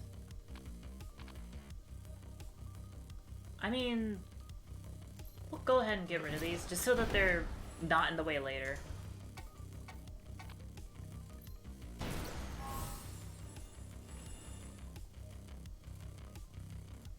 There we go.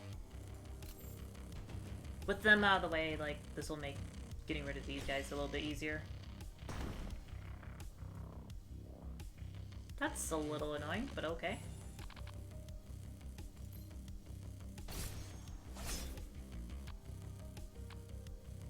Go ahead and give him the bleeding debuff. Heart pierce him. Stealth block. Go ahead and use a basic heal, and let's end turn. Oh, this is a lineup. We're probably gonna go ahead and backstab, oh wait, we can't.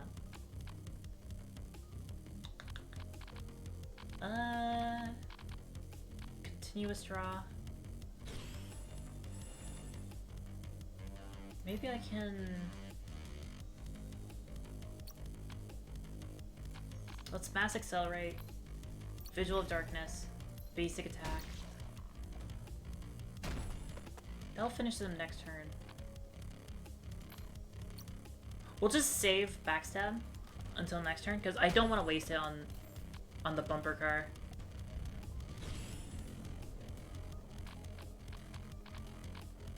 We'll just...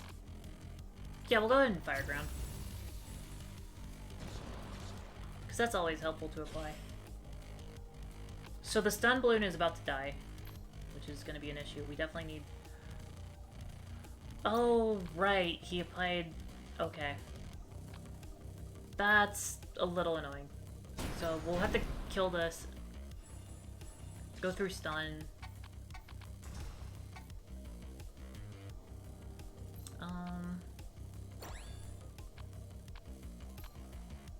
We can go ahead and Shadow Pillar. Maybe we'll do enough to... Yeah, we actually did just do enough to kill it. Okay.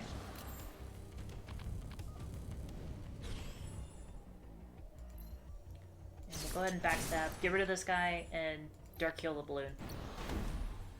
There we go.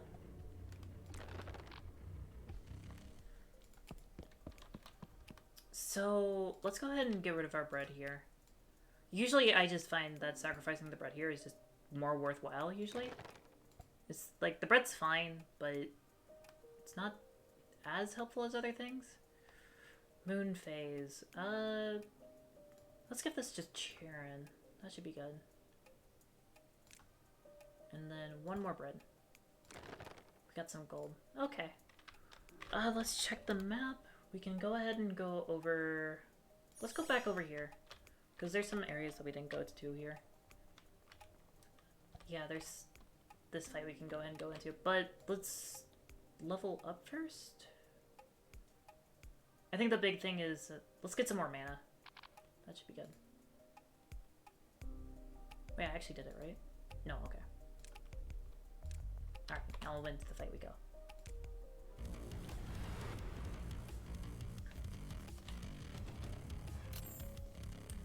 Okay. Continuous draw. Let's...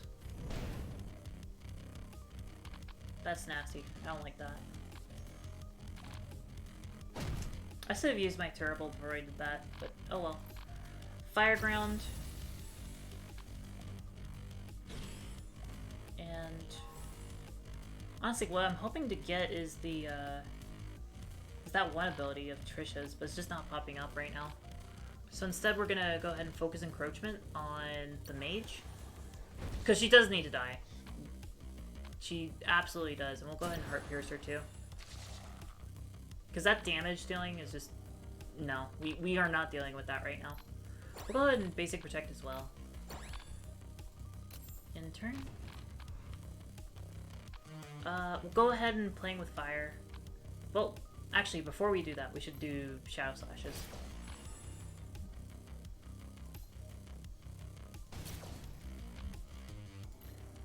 Go ahead and just go on a rapid fire flurry of flashes here.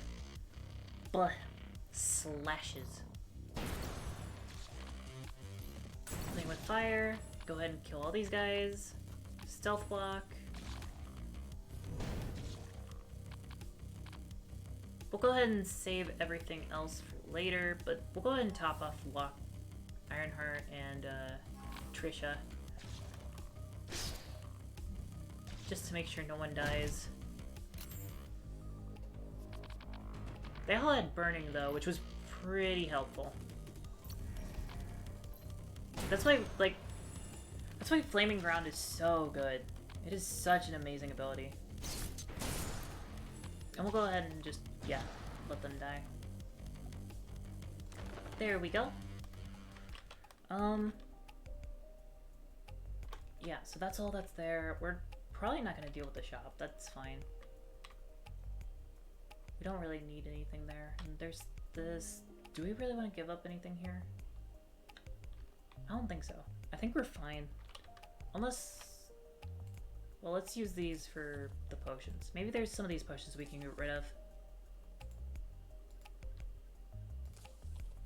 So we have Pain Enhanced Potion. That is really good for... honestly, either of these two. But let's go with Charon. Luck Increase Potion. We know whose that's going on. Weakening Potion. Increased damage received by 10% during the stage. Okay, we're getting rid of that one.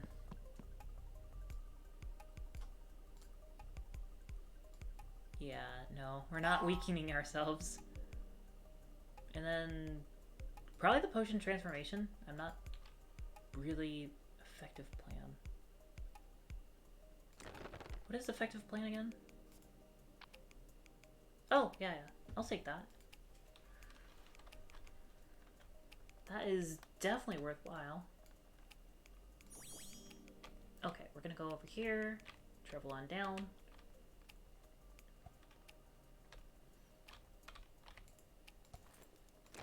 Some more skill orbs. So with this, let's go ahead and upgrade. Ooh, this is actually a tough choice. Do we go with Trisha or do we go with Charon or Misfortune? All three of them are so good. Like, all of their damage options are just really, really great. Go with Charon for... Let's go with Charon, just because, like, we can get an additional Dark Heal.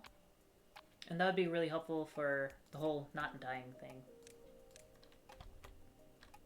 Wait, do we have another? Oh yeah, we do. In that case, let's also upgrade Trisha. We could get another backstab, but that kind of goes against, like, the whole point of backstab. Cut off guard, deal 25 additional damage if an ally is stunned or the target is debuffed. And then Shadow Step. Damage 9, mana 2, duplicate a random non-rare attack skill already known by an ally. Prioritize skills that are not basic attacks. It taunts. I don't like the idea of her being taunted, though. Yeah, I'm not crazy about that. I guess it doesn't feel optimal to have multiple backstabs, but I still feel like that's better than the other two. I don't know. I just don't feel like the other two are all that great. Oh, and we're back with Ruby and Sapphire. Okay. Yeah, this could be the fight that ends this. I'm not certain, but I have a feeling it might be. Oh! She gives the enemy taunt. Okay. That makes a lot more sense. I found it really weird that an ability like that would give her self-taunt. That's just kind of odd. Yeah, okay, if it gives the enemy taunt, that's a little bit more... That's a little bit more helpful, yeah. We're gonna go ahead and go with high energy emission. That's just helpful to do for... I should have vigiled first. That's my bad. And then there was also Shadow Slash. Oh my god, what just happened there? I just wasn't paying attention, I guess. But we'll go ahead and effective plan. Get some good cards, hopefully. Got 2 Heart Pierces, but feels weird to use those at the moment.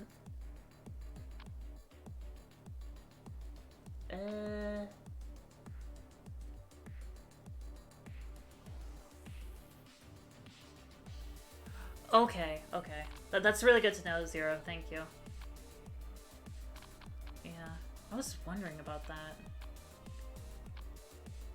I feel like I'm gonna hold on to the Heart Pierces because they're not as helpful if we don't at least have a pain debuff going. I want at least one pain debuff before we actually start playing stuff like that. They really don't like Ironheart, huh? Oh my god.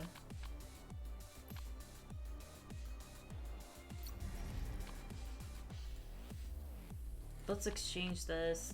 There's Fire Ground. Guess that'll be fine. Healing Potion. I could go ahead and basic attack.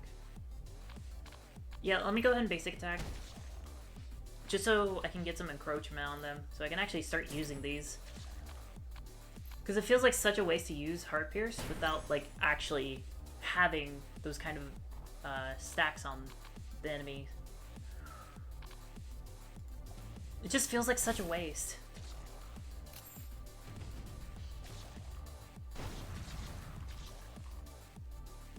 Okay. So far, this isn't as bad as the last time, so hopefully this goes well. We need to get rid of one of these backstabs, because it's kind of pointless to have 2 in the hand. Do we go ahead and cleanse anyone? I don't think so. I think we go ahead and keep going. I think this is okay for a little bit. We're gonna go ahead and backstab. We're getting some really good damage out right now. So hopefully we can kill them.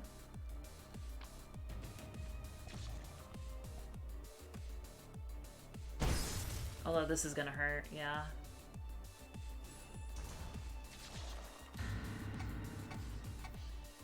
So we're definitely gonna start cleansing now.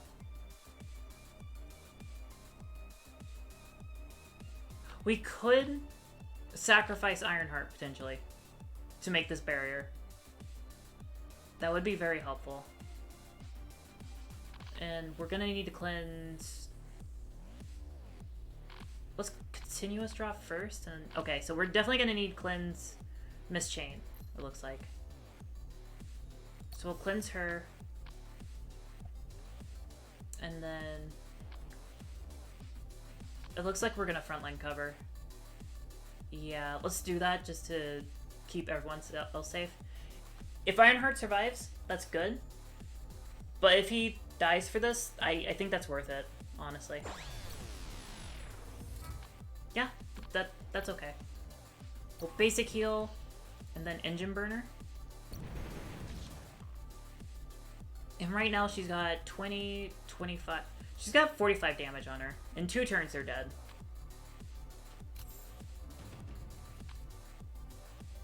Especially now. We'll go ahead and... Do we go with Charon, or do we go with...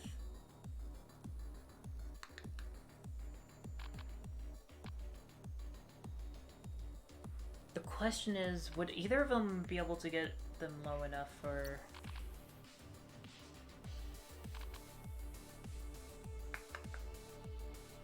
I'm gonna go with Charon, just in case. We might need the heal. So we'll go ahead and... Man, I'm so tempted to just Dark Heal them, but I just... no. And then we'll charge Thurible.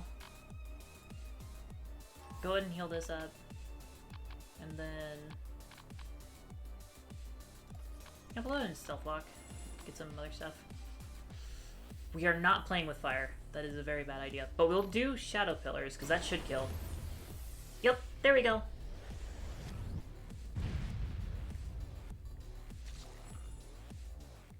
That was a...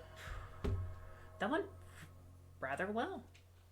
Got another golden skill book. Got the yummy carrot. Select 1 out of 4 of Lucy's skills and learn it. Okay. Okay. Got some good stuff out of that.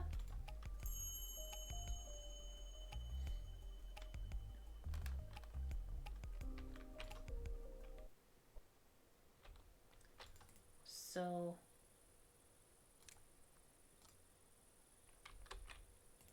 let's go ahead. Did I just waste the prey?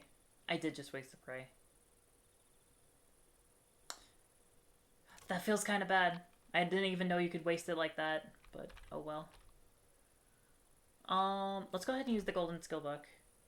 So, dang. Double armor and from head to toe are the same as last run. That's a little rough. But we have Shadow Illusion, which is once in swiftness. View random ally rare skills and add 1 to your hand. There's a typo there. It says and twice. You can cast it during this battle. That's actually pretty good, because that's essentially saying that we can just pick another rare skill, which could be really nice. There's also Dark Blessing, which is 1 swiftness target, receive damage plus 10%, critical chance minus 5, evade minus 5, and then 6 damage per turn, pain resist minus 15. Transfer this debuff to another ally when defeated. The target cannot resist this effect. Oh yeah, this one lasts throughout the entire battle too. Yeah, we're definitely doing this one. Yeah, we're definitely doing Dark Blessing. That feels really, really nice.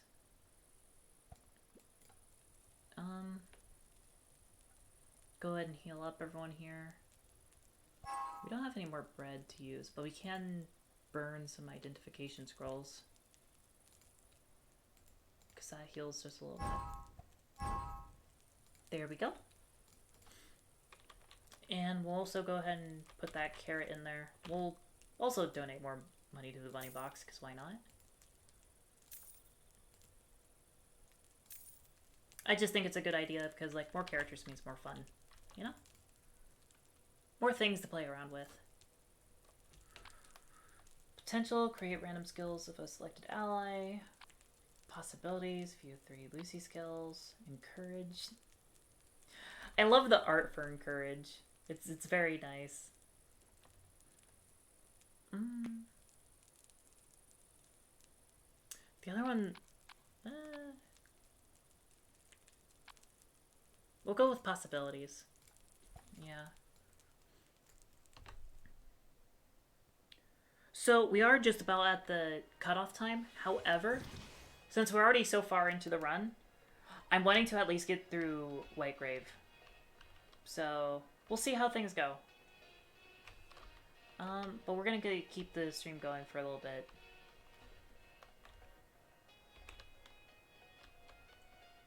I mean, it's not like I can just drop it here. I'm pretty invested in seeing how this freaking meme team works. Because so far it's been doing quite well. Like, better than I thought it was going to do. Whole lot of gold, some soul stones. Got this. Let's go ahead and go in here. We've got a key. There we go. Token of commitment. That's heal power. Let's go ahead and put that on Charon. So we'll move this over to Ironheart. Put token of commitment here. Let's get out of here. No. Okay, we need to go here. I honestly love this map so much. Just the snow. I love snow a lot. It's just so pretty. But it's also like...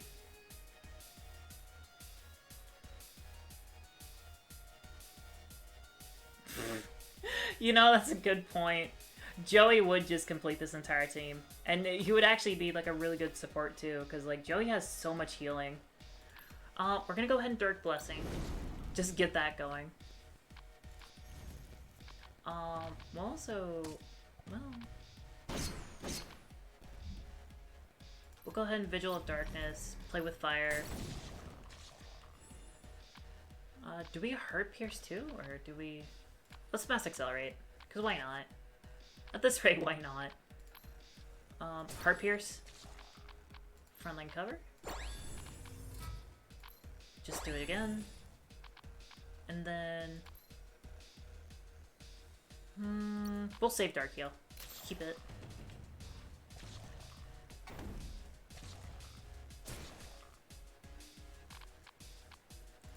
We'll go ahead and finish off this guy.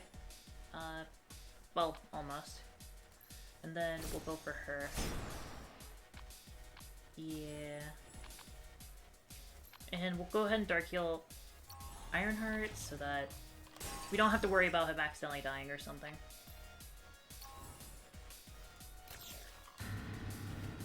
Especially since he's got that Toxic. That Toxic's really nasty. Wait, that didn't kill him? Did I count that wrong? Well, regardless, we can still recover from that. The Soul Turtle is just such a useful tool. Because it's just a rechargeable potion, but it's so simple, but it's so helpful because of that. The guy on the right is a healer. You mean Ironheart?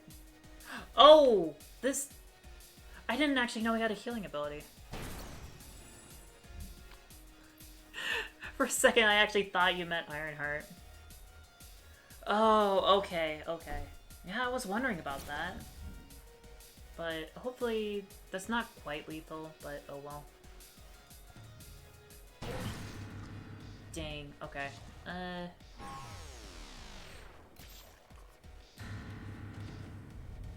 Oh. Oh, that is really bad.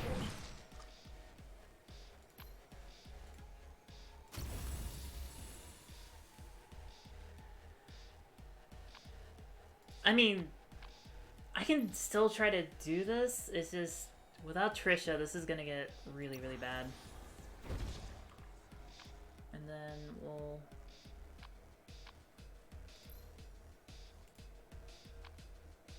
That's it. I'm tired of waiting for Dots to deal with that guy. I just want him dead already.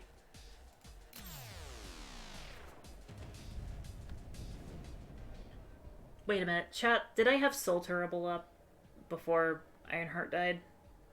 I feel like I did. I could have saved him there if that's the case. Oh no. I mean, regardless, we got this fight, but this isn't looking good. 'Cause we're down 2 of our party members. And I don't have the necklace to bring back any of them. I mean, we can try to do something with this, but it's not looking good. It's not looking good. I'm gonna do my best. We'll see what happens, but this might be the end of the run.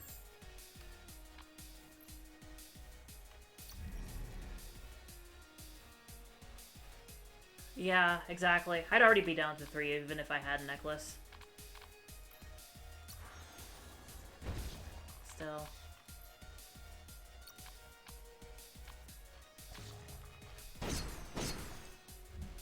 Oh my god. The assassins are just brutal. They're just... so much damage.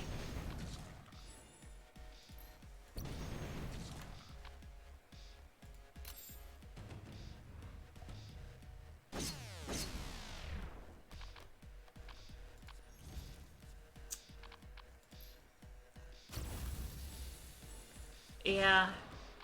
Yeah, I think this is it.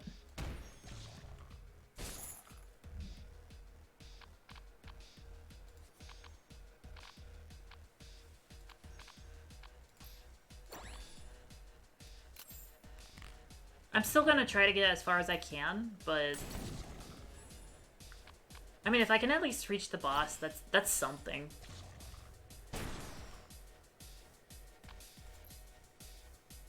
It's not much, but it's at least bragging rights, I guess. We'll go ahead and continuous draw.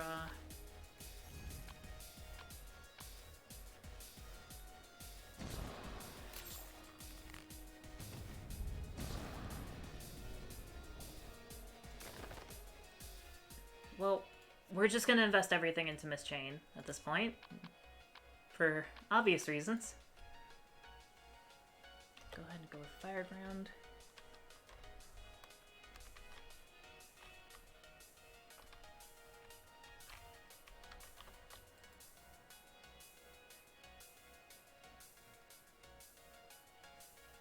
Yeah, if the big guy just died, that would have been it, but that healer just... He just screwed the run. That one man alone just ruined the run for us. Is it weird that I didn't actually know that he was a healer for this much time? Like, I guess I just never registered it. That's so weird. So terrible.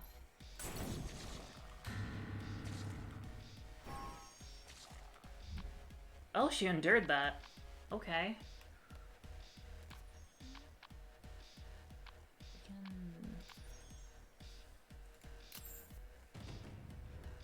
I mean, if she does anything, she might die, so... Yeah, that's it.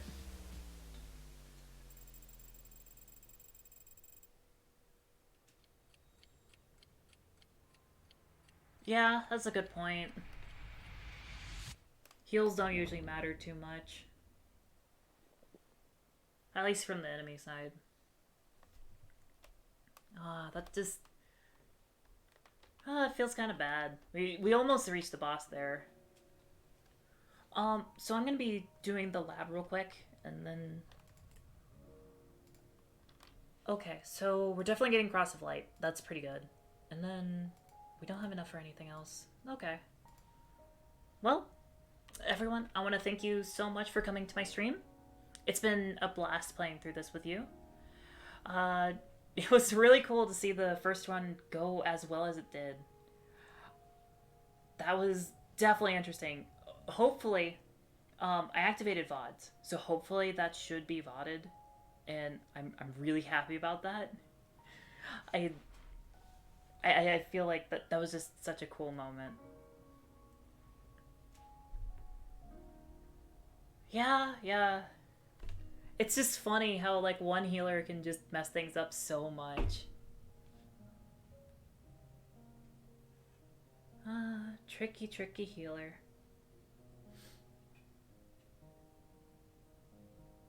Yeah, they went really well, especially since, like, you know, this is a fresh save, so I don't have, like, a lot of the really strong items on right now. Because one of the items that I really want to unlock is Charon's unique item after getting through Whitegrave. That's why I was hoping we would beat the boss there so we could get her item, because that is just so good for pain builds. But unfortunately, it didn't quite happen.